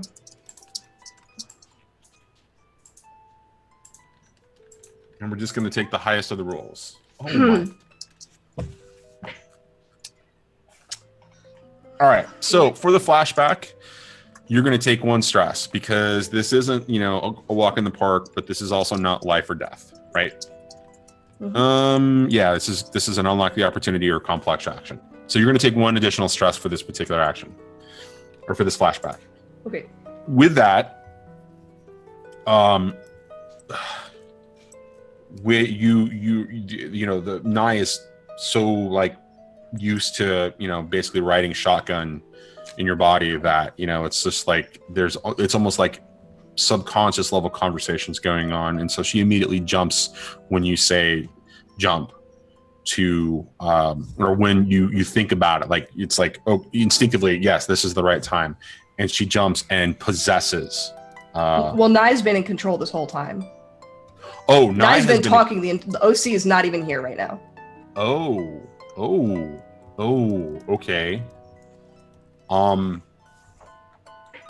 Wow. So that makes your roll even more impactful because OC immediately awakens to consciousness as Nye jumps over to Inspector Aldo and immediately takes over his body, and you get that glint of recognition as Nye looks at you. And you are both really, laughing, I assume. Well, I mean, yeah. I mean, what is it? What is that? I mean, is it a? It'd probably be a snarky interaction. Right. Okay. Why didn't you do the other hand? Like something stupid. Okay. It's like, God damn it, untie me. And so from there, what happens next? The papers that he had drawn out, what were on them? Because now I can look at them as Okay, so because you didn't actually get this information prior to him asking his final question, then you had him jump, but you did so well in that your sway roll. Well, I can still see it after, can I? I'm still sitting at the table with Nia. Oh no, I'm gonna give you more because of that, because I didn't give it to you prior to. I think. Okay, I'm going to give you, an opportunity for. Sorry, just one second. For greatness. Well, I'm giving you more information because here's what you get. Okay, so it is very unclear based on his notes who actually committed the crime, but they do know that it is directly related to the Red Sashes because the merchandise, they have an informant inside of the Red Sashes that let them know that the Red Sashes had acquired this particular shipment, so that they know that there's some connection between the Sashes and whoever actually committed this crime. The piece of information about to call you indirectly is very recent, and it's a circumstance where it was an anonymous informant from another individual inside of the, that essentially had been talked to by a blue coat. And the blue coat, while typically just being like, I don't care, I'll reveal sources. In this particular case, there's a certain amount of loyalty that's going on between this particular blue coat. Does he know which blue coat? Is that listed? Which individual? Which individual is listed for the blue coat? Yeah, like which blue coat gave this information? Because I assume that would be common knowledge. Like, oh, he caught the person. You know what I mean? Well, yeah. So it's definitely gotten in his notes because he actually did talk to this particular person. And it's all kind of outlined, and there's a detailed discussion about what this particular person or what this particular blue coat got from from this the source, and kind of outlining all of the details of the conversation. Indications that OC was like it says it says in the notes OC is connected to this in some way. She's been running with a new crew, so there should be concern about all that. So like there's all kinds of details in here about the fact that you have moved on from whoever it is you've been working with previously, and that this is a new opportunity, and that you're reestablishing yourself in some way, shape, or form. And the person listed as the contact as the informant is Captain Vale. Okay. Along with that, you also find out a couple of other interesting pieces of information. How do I put this? The murder that happened, that he's also interested in, that happened in the docks, was not tied to any particular group, but that it was the Foghounds who had actually reported it, and that the only reason that they had reported it was because one of their own had been murdered as well. And so through a connection of relationships between the Foghounds and the Bluecoats, they decided that they would make trouble for whoever knew what was going on, or would make trouble for whoever would have actually committed the crime by getting the Bluecoats, or pointing the Bluecoats in a direction, saying, "Hey, go, check this out," kind of a thing. Okay. And yeah, that's it. Sorry. Okay. So after they're done joking and making obnoxious, comments to each other, they'll stand up. Nye will procure all of the papers and put them back in her little briefcase, her little bag, to take with us later. Okay. And we'll leave. And when the guards go to say something, not Nye in this, inspector's body will say, she's given me alternate information. You can call off, the search, or just finish the search, Okay. just in case, because there's nothing there. I don't keep anything in my stuff. It's not that dumb. Okay. Yeah, she'll say, finish your searches, but she'll be on her way. Okay. And so the inspector escorts you to the door, in Nye's body. And you step outside of this little establishment, and you find, again, that you are at the southern end of Crow's Foot, just across the bridge from Silk Shore, probably a 10-minute walk from one of your establishments. Do you hail a carriage from the cabbies? Do you walk yourself across the bridge towards your establishment? I mean, how do you exit this situation? How do you disconnect, essentially? She will walk back to the closest establishment. She'll walk there, get some fresh air, and just think. And then once she gets there, get a carriage to I guess wherever Violette and Nyx are, so that she can. Boy, do I have a story for you guys. Right. Okay. So one final thing, when mechanically speaking, that So we're gonna have the cop back with you? No. Later on, is that mechanically what you're gonna ask? Because I'll. No, but it is another Okay. narrative question that I got. She'll do the same thing she did with the guard. She will be sitting in the office doing paperwork, carrying out duties. Oh, I thought you were gonna bring him to the Lamp Blacks. I was like, that's ballsy as fuck. I could. Holy shit. Yeah. Should I? Man, I don't know. That's up Should to you? you. That's. So we'll. She'll you're meet alone, me. So that's a completely OC thing. Not really alone. I mean, she's got not Nye with her. She's not with us. I'm never Right. alone.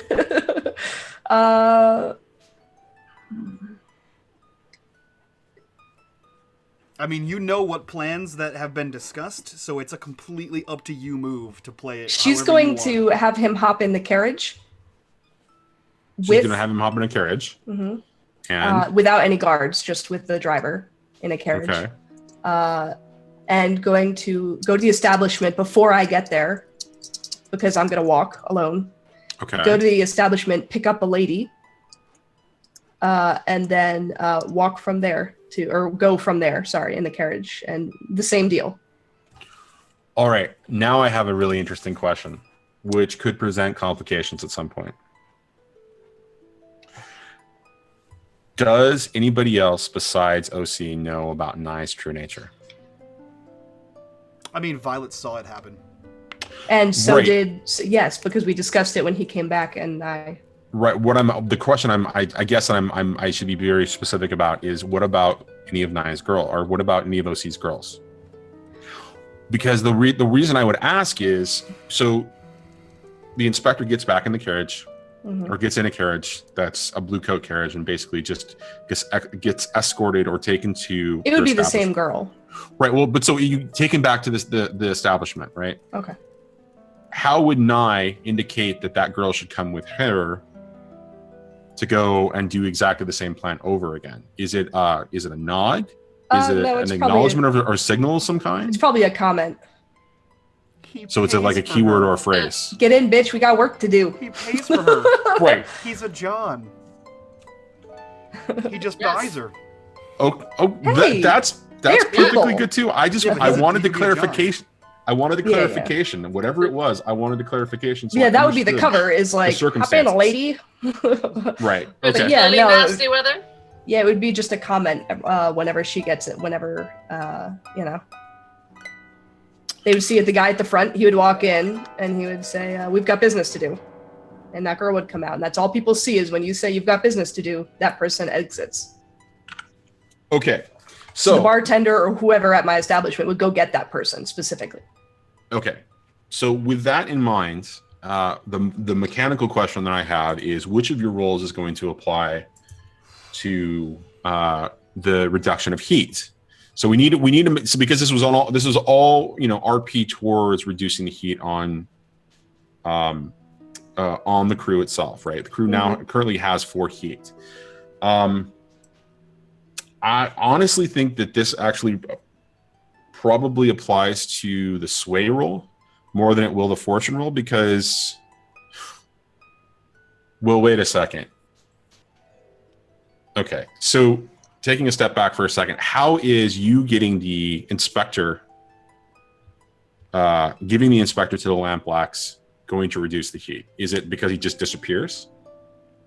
It's because he probably, I guess he would go and, like, when he goes to say goodbye to the people, he'll probably say something like, "I'm going here," and then he disappears. So maybe, I'm trying to think who he would say he's going to see and then disappear. If you want, so use the sway roll for the reducing heat, because you took all the evidence, you made the evidence disappear, you made the inspector disappear, and I will give you my free downtime. I'll give you my +1 downtime to bring that guy to the lampblacks. Okay. And you can cultivate another asset in downtime. Can we do that?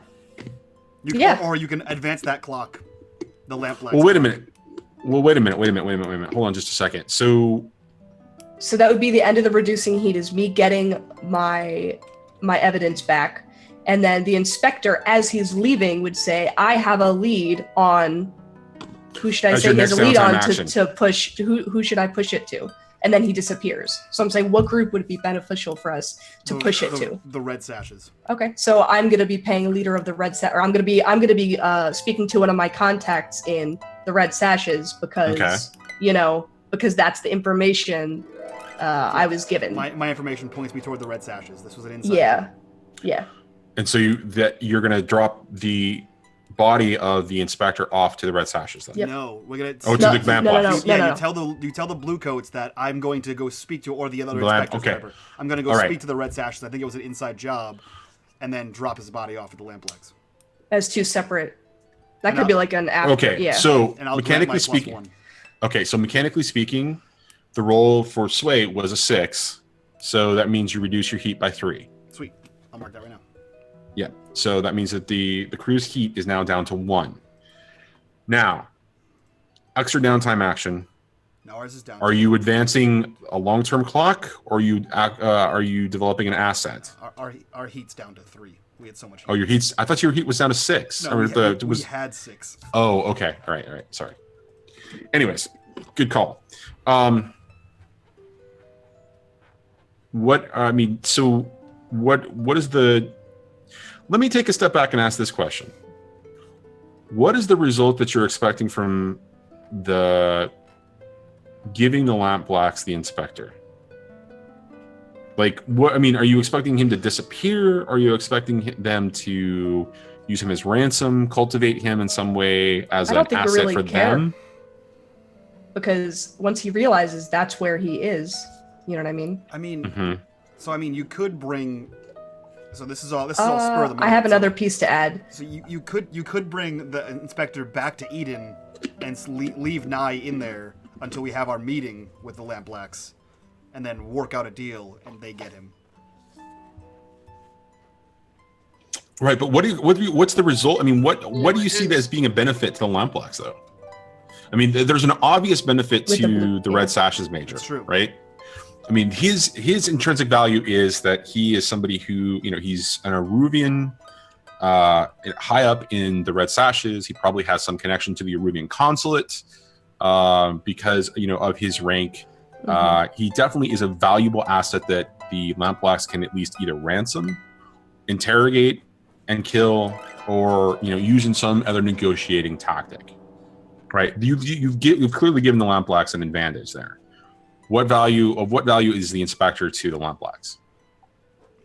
This guy clearly has more information than he's giving on a score that relates to the Red Sashes and this new mystery crew in the docks. Someone else is running goods for the Red Sashes, and this guy knows more than he's putting out. So it's information. You're providing them with more information against the Red Sashes. Yeah. Okay. All right. That makes a lot of sense. Yep. And you were going to add something? Yeah. So she's going to take one of the sheets of paper that just has maybe none of the information that I need or anything that will be harmful, but maybe one of the piece of paper that says, OC possible suspect with something on it. And then just at the bottom in his hand, because it's his handwriting, write new possible suspect, pointing it so that when he wakes up, he's not like, I was in a meeting and now I don't remember anything, so that he kind of comes to and is like, okay, well, All right. And who do you want to point that in? What direction do you want to point him to? Probably towards where he's going, to the same group, where we're dropping him off. So his investigation would indicate that he was going to the Lamp Blacks anyways. Yes. Okay. All right. Fair so enough. It all ties together and makes sense that he would have gone there and it wasn't me who did something, So do you want to bring him to Lamp Blacks, or do you want to bring him to the meeting? I think we should bring him to the Lamp Blacks. I don't think we want to deal with that. I think it'll progress the clock. And I think another little, the same note, maybe. Okay, so... All right, I'm still this trying makes two. Sign your friends. So that's basically the gist of the note that you're going to leave the second time around? Yes. Okay. Knock him out again so he doesn't wake up and see, Stopped by the docks, found this, thought you should know. Yep. Your friends, Eden. There's a lot of stuff hanging out by the docks. Eden. All right, so how do we determine how much the clock is progressed because of this? Because I'm not sure what. Or make a roll. Yeah, well, I'd make a roll, but what kind of a roll is what I'm basically trying to get to? Because there's not an action that necessarily directly applies. It almost sounds like we should do a fortune roll. We could do a fortune roll. Yeah. I mean, so you're there. OC is there, right? Nick's jumped out of you into this guy's body, right? Yeah. So when you are with an asset and you are taking control of the subject, you're commanding your asset to do something. So you can roll command to see if you progress it. That's a good point. Do you have much in command? I'm afraid to ask. I do have two things. Okay, well, go for it. No, 2 more bumps from what we just saw, and then I'm out. Oh, for stress. Yeah. Like Yeah. Oh yeah. Okay. Well, for position. Oh, that's yeah, right. That's true. You do have 2+. That's right. So it would be, it already is controlled, isn't it? It'll be a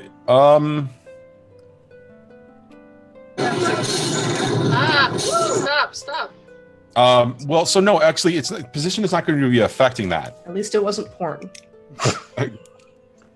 You're just jealous. I don't know what it is. So wouldn't it though? But no, there's no position. Remember, this is a long-term project, right? So what do I do? Just add 2 that you can't do that. Never mind. Okay, so never mind. Just do a fortune. No. So if you want to spend the 2 positions, I'll give you 1 extra die. Okay, that's fine. So let me go back in because I don't remember what it was automatically set to because I don't. So does it? Yeah, the position in effect doesn't matter. So it's still But risky, spend your still 2 positions and you'll get an extra die for that. Okay, that's fair. I mean, And Speedy, if you're watching, we'll establish that as precedence for both groups. Again, I'll bring up the fact that if you want, you can bring him as a bargaining chip to the meeting. Yeah, but OC doesn't want to have sex with old Inspector Man Why would you have to have sex with him? because Nye's in there.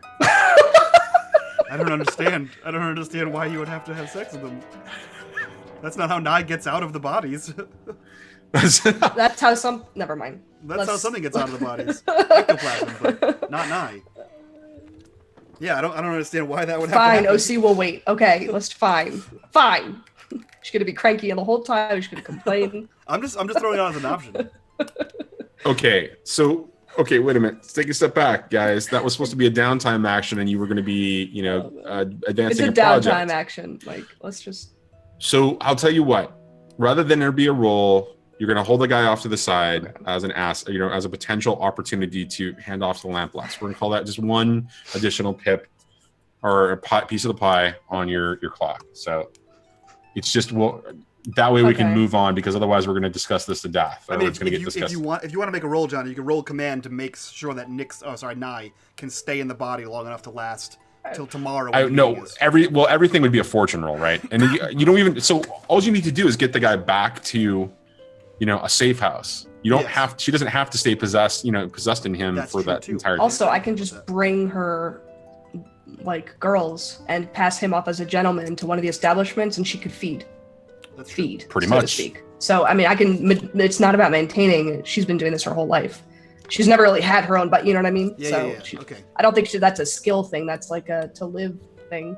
It is a to live thing, because she probably is old enough that she does not remember her physical existence, whatever that meant. Okay, so we're going to call that the end of downtime, because Reymond's not here. His thing though. Right, but so thinking, because we're so close to the end, I'm going to give him, and you guys are going to jump right into free play, I'm going to give him an opportunity to do his downtime. That way he, but you guys can, talk about that, and we can start it next week.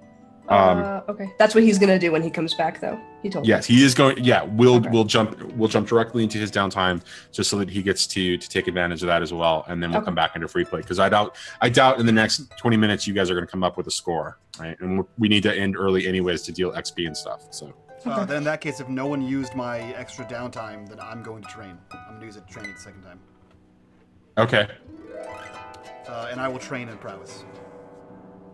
Okay, that works. God damn, now she's stuck with old man dick. Old balls. Gross. Inspector Dick. Da-da-da-da-da. Inspector Dick. Okay, so now you guys are out of downtime. You're in free play. What do you want to do first? So I think Nyx knows exactly what Violet wants to do. But Nyx is going to go in first, and let's say soften him up. That's how we'll word it today. I guess I'm not needed for this. And just leaves. Soften is the operative word. Okay, so first things first. Can you guys describe to me what you guys did with this particular person once you had successfully kidnapped him back, saved him, whatever it is that you did? So, where did he end up? So, if I may, I believe Eden is, like we said, it's kind of like Final Fantasy VII-esque, this rubble church. It's got most of its walls up. There's holes in the ceiling. There's, smashed stained glass. And then, behind the priest's podium. I don't know what the hell it's called. Behind there, Altar? where the priest quarters are in the rear. There's probably some kind of hidden trapdoor. I think hidden is part of our crew outfit. Okay. Hidden is part of it, yeah. So hidden's part of it. There's some kind of hidden, like, underground situation where there is, like, a reliquary. So we would have brought him there after he was, seduced and tied up in OC's brothel. Once we were ready to process him. What happened was we ran out of grapes. Ran out of grapes. We had to bring him to the Garden of Eden, where all of his pleasures would be dealt with. Okay, so you knock the guy out. You take him to one of OC's establishments. You tie him up. You feed him grapes until he can't eat any more grapes, and he's uncomfortable, and he's bloated, and he's bitchy, and he's whiny, and so you knock him out again, and then take him to Eden. Yeah, is that correct? Maybe just put a hood over his head. Okay. There's probably gags laying around somewhere. I'm sure there are, given your type of establishment. Yeah. Okay. All right. That's not even like a utility. That's not even a tool. That's just for your amusement. That's like a thing. That's like a thing. Okay, so you finally accomplish a couple of things individually, and you decide it's time to come back together, and you bring him to Eden in this little like place in the back, right, and under a trap door. Set the room for us, Mike. What does it look like? So it's a reliquary down a set of, I assume some kind of like stone stairs. Like this would have been like an old world crypt, or where you put like the fine wines and the golden goblets when you give sacrament and all that kind of good stuff. It's where all the expensive stuff goes when church is over, in whatever fantasy church this is. So there's like a few offshoots down here. There's like a main corridor of stone. And there's like a few rooms here that have no real use. I think we use them as like a stash house for most of our things. But he is in one of them. In one that OC has probably had taken special care of. There's manacles on the walls. It's OC's fun time room. I'm not sure what she calls it, but there's manacles on the rooms. There's a rack. We don't know what she gets into in her free time. Playrooms. Yeah, she calls it the OC Crusher. Yeah. The Orange Crusher is what it's called. So the Orange Crusher. She chiseled it into the door. Yeah, so he's in this room, and he is, I don't know, what's a fun torture device? He's probably in a rack. He's probably in the rack, I would say. Like he's strung up, arms and legs. Or what's the crossbar called? What's that one called? Yeah. He's in that thing. He's in that Okay. thing. Not that we know anything about that, but he's in it for sure. And Nyx knows what Violet wants to do. He knows that she needs answers, and he knows that this guy was he's a prissy little bitch, and he gave him lots of lip and sass the last time he had to knock him unconscious. So he's fairly certain that he's going to give Violet the same. So he has him in the Judas cross. There you go. Everyone helps me out here. He has him in that. Chat got me too. The Judas cradle. Yeah. Everyone had me in that one. So he's in that, and Nyx just sort of walks in, casual and very Nyx-like, and he says, "My good professor, I believe we have a few things to talk to today, and none of them will be done with me. So shut your mouth and try not to scream as loud as you possibly can." And he says this as he drives a fist directly into his stomach full of grapes. That's where he strikes him first. All right, I'm sorry. I gotta roll this. Well, grapes everywhere. Roll. Everywhere. Fortune smiles or Everywhere. hates you. Fortune smiles on you as you've got him basically on the Judas cross or cradle or whatever. He just basically goes, you hit him, but you're able to jump back out of the way fast enough as he just heaves, and it just all comes just out of his mouth, and it's just red, orange, or red, kind of purpley grossness, half digested with some bile in there. And he's like, ugh. First you tell me I'm going to talk, and then you tell me to shut up. Yes, well, you see, I won't be doing any of the talking, but I would like to let you know what happens when you don't talk after I leave. And then he breaks one of his fingers. OC's in the background enjoying it. She's watching. She like slides one of those things through, and she's like looking through the bars in the door. She was first just going to check to see if he got any puke on her nice leather, and then she would just stayed for the rest. He lets out an absolute blood-curdling scream, shrill, as, you know, off in the distance, Violet, you hear this particular sound, and you're not sure what's going on, but you're incredibly uncomfortable. And, you know, Nyx, as which finger do you break? Which finger on which hand? On his right hand. On his right hand. Mm-hmm. Actually, you know what? He was writing when I walked in the room. What He hand is was he writing right-handed. with? He so is I break right-handed. the pinky on his right hand. And again, like I described, the scream is blood-curdling, and it's high-pitched, and it's very clear. And as you kind of get an assessment of him, this is somebody who is an academic, who's not used to this kind of a thing. His hands are soft, they're supple, they have never seen a hard day of work in their life. So you realize that you can only push this particular person so far before they're completely broken. Yeah.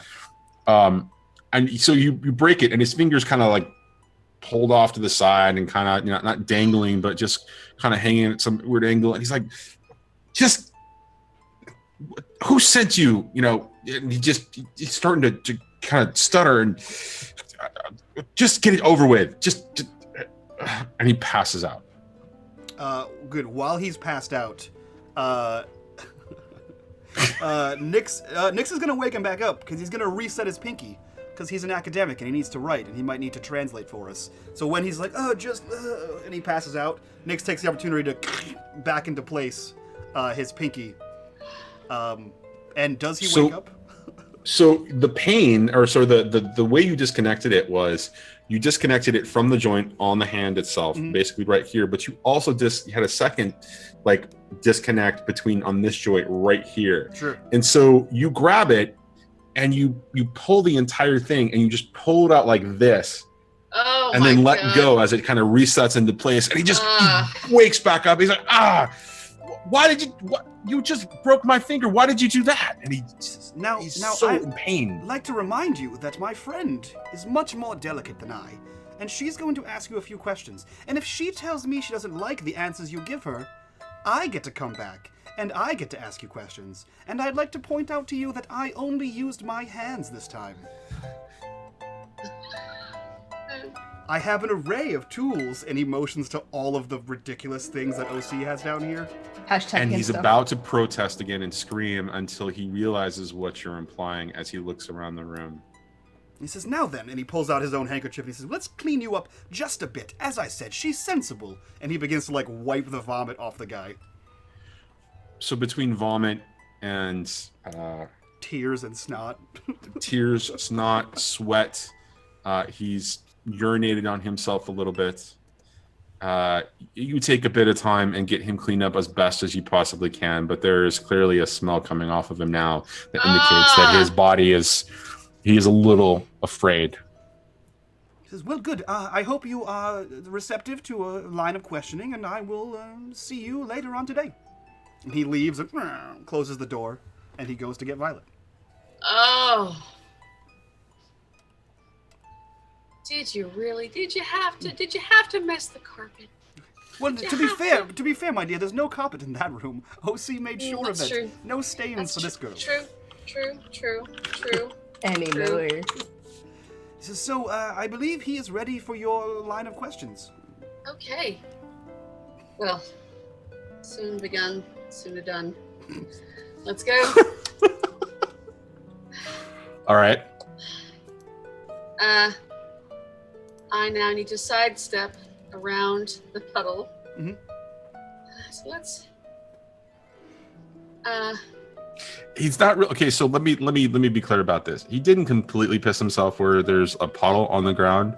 It's obvious that there was some wetness down, between his legs, because he was surprised, right? Yeah. He was shocked. Yeah. He was hurt a little bit, and is now a little bit scared. The smell is not necessarily just is that. It's a combination of the sweat from fear, the vomit that, that Nick's, kind of wiped up and kind of cleaned up. It's a combination of things. So it's just this overwhelming just odor that you can't deal with. And he's broken already based on what Nick's just did to him. So when he's on this cross, he's just sort of hanging there and his head is kind of leaning off to the side. And you're not really sure that he's conscious or not.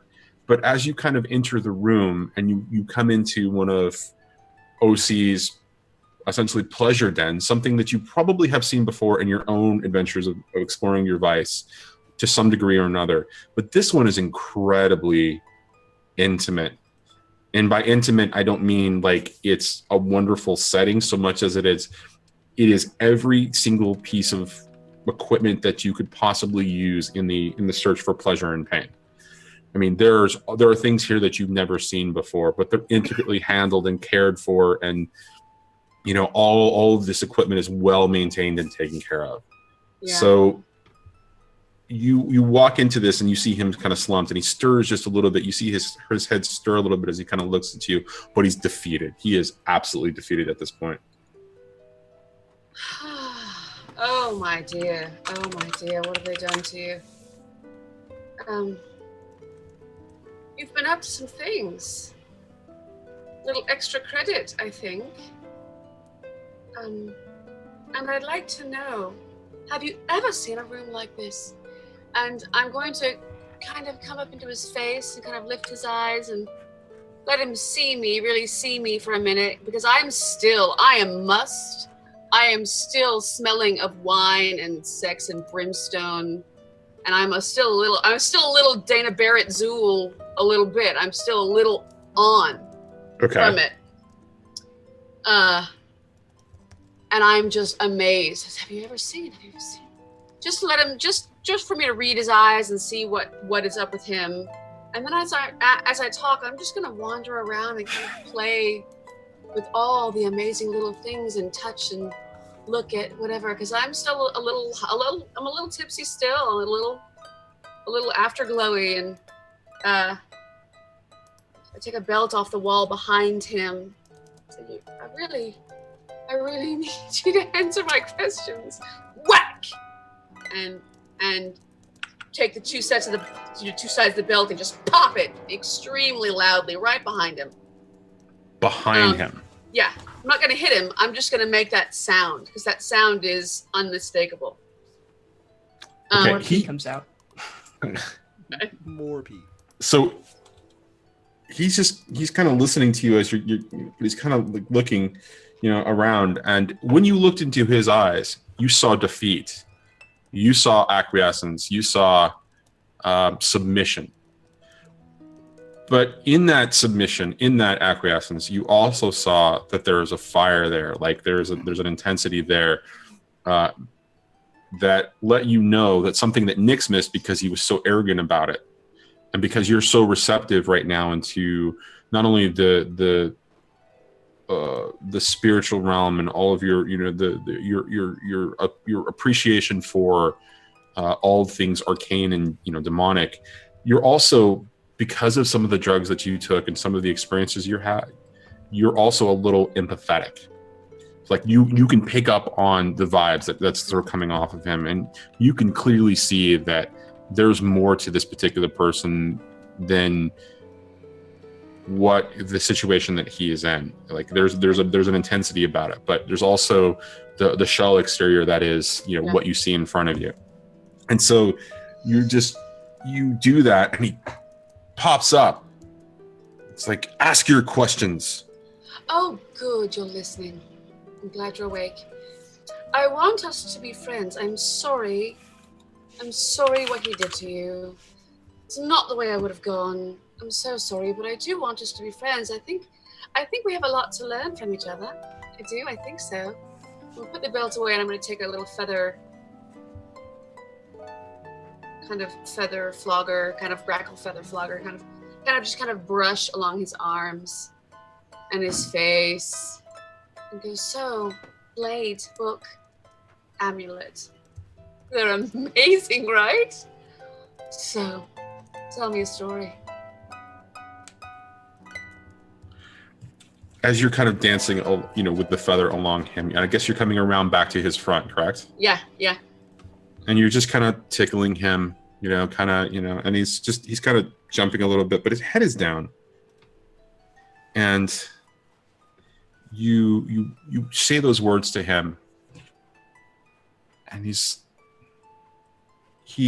not really responding to you based on what you're saying. And so he's just kind of almost like ticklish as you do it, and he's kind of reacting, but you're asking, you're talking about the blade and the book and the amulet, and you're kind of just kind of easing him. And so eventually when he doesn't immediately respond, you kind of lean in and you lift his chin up a little bit, and as you kind of lift up, his eyes are closed, and he's just kind of almost in an angelic kind of a face for just a second, and then he opens his eyes and he smiles at you, a real big smile, just a shit-eating grin.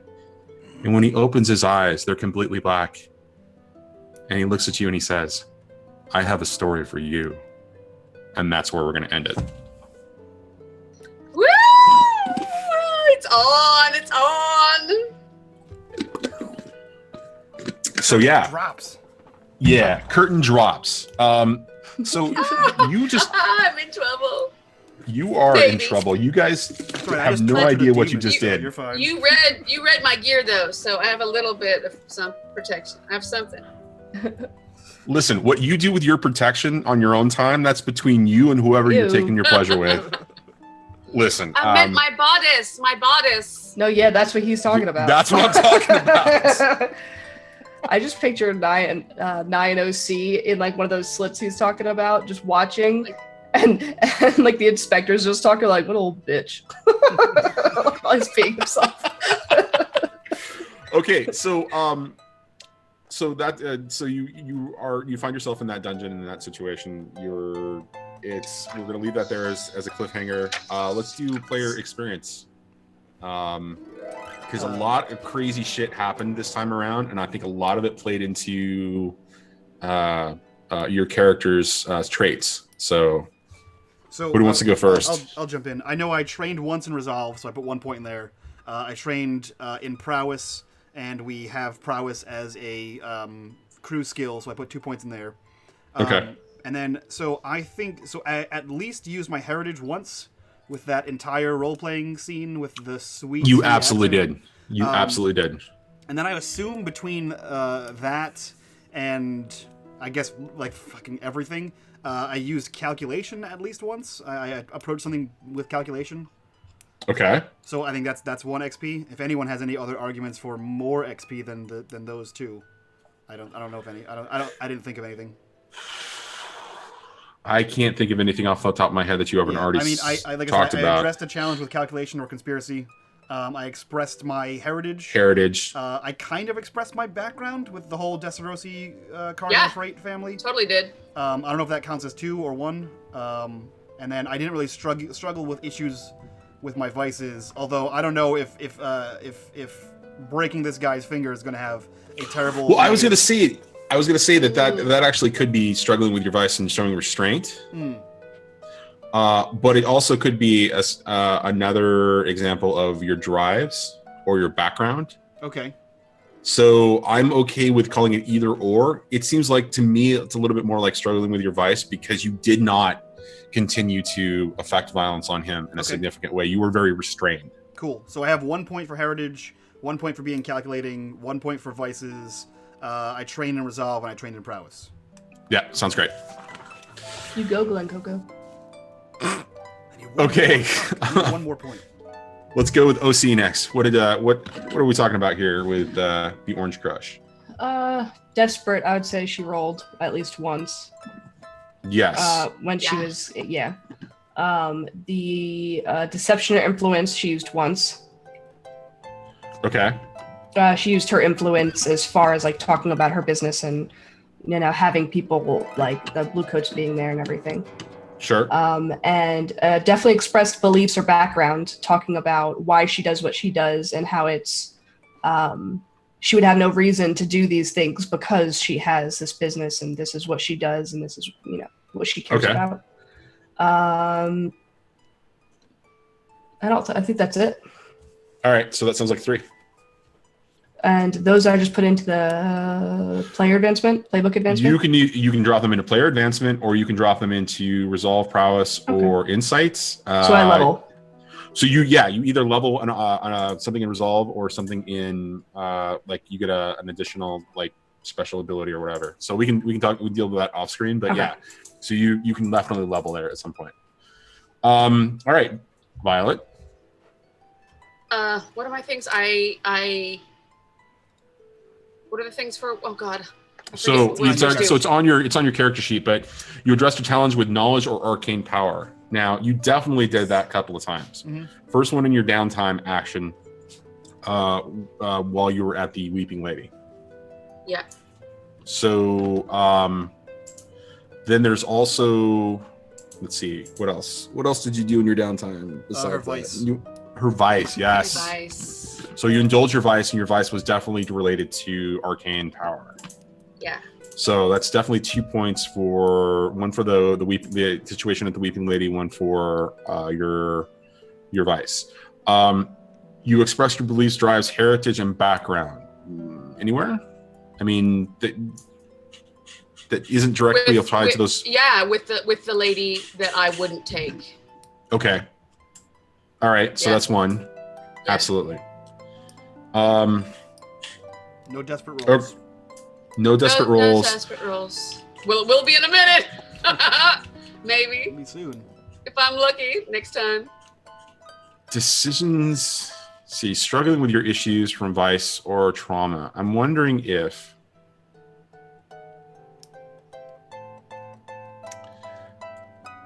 No, because I was going to say I was wondering if this situation that happened at the end was also related to that, like where like you struggling to indulge yourself, but then realizing that you're in a desperate situation, which you're about to be in. Obviously, I'm not in yet. I don't know that yet. Right, yeah. right. So that's not struggling with your vice or any traumas of any kind. So okay, so we're going to call that 3 then.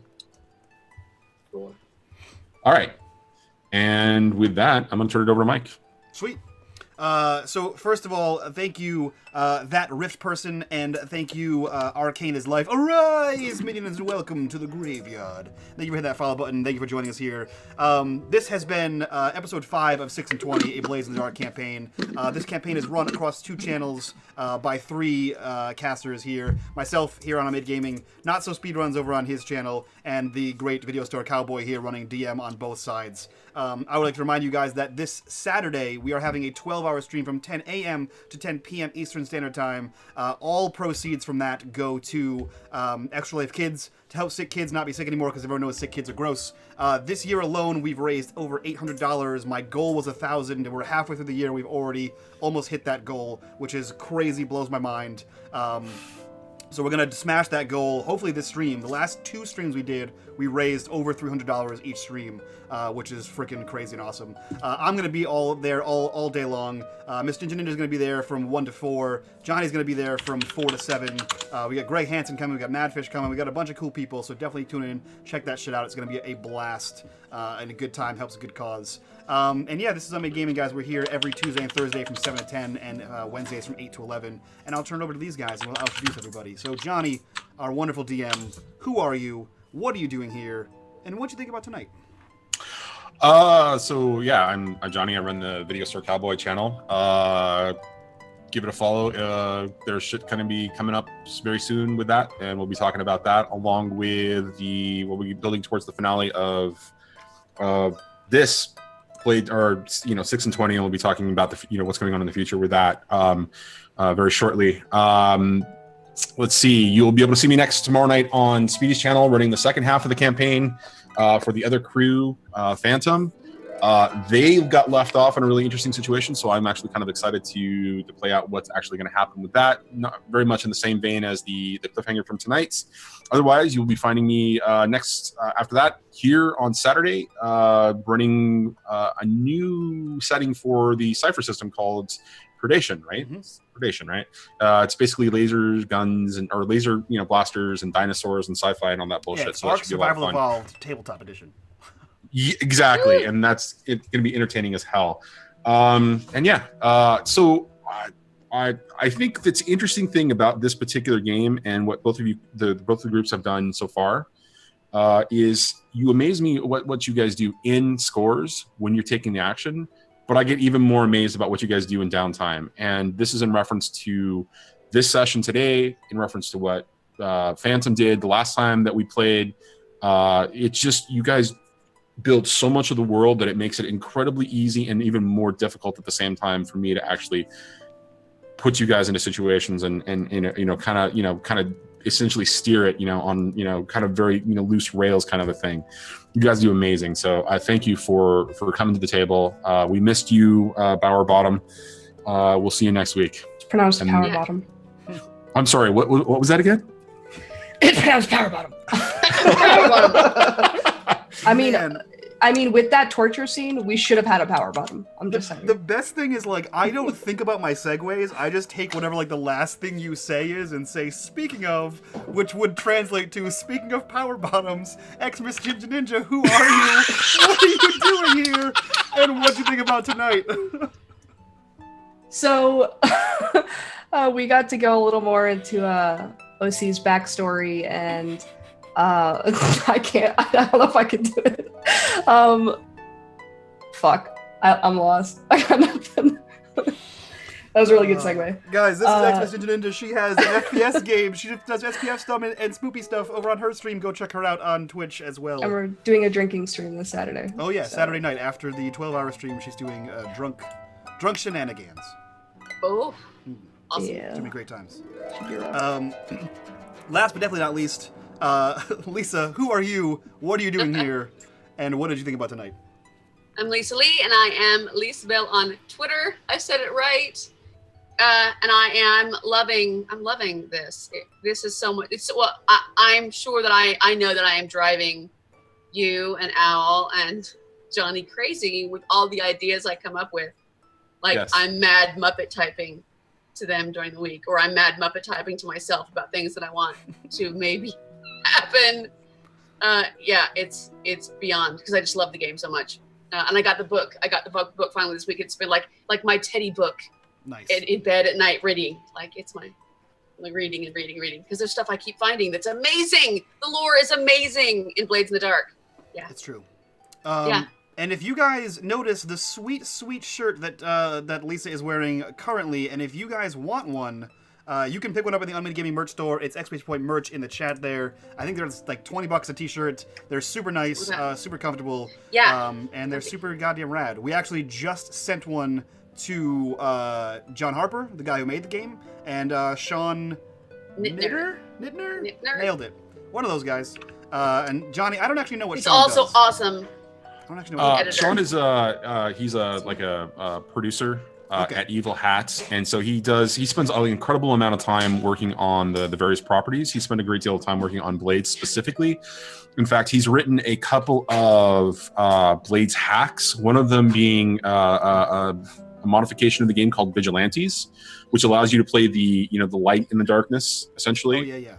And he's also got a couple of other hacks on his particular site, and he and John coordinate on doing all kinds of neat things for folks that do Blades in the Dark. He's very active on the Blades in the Dark Google's group that you actually just posted on today. So yeah, sweet.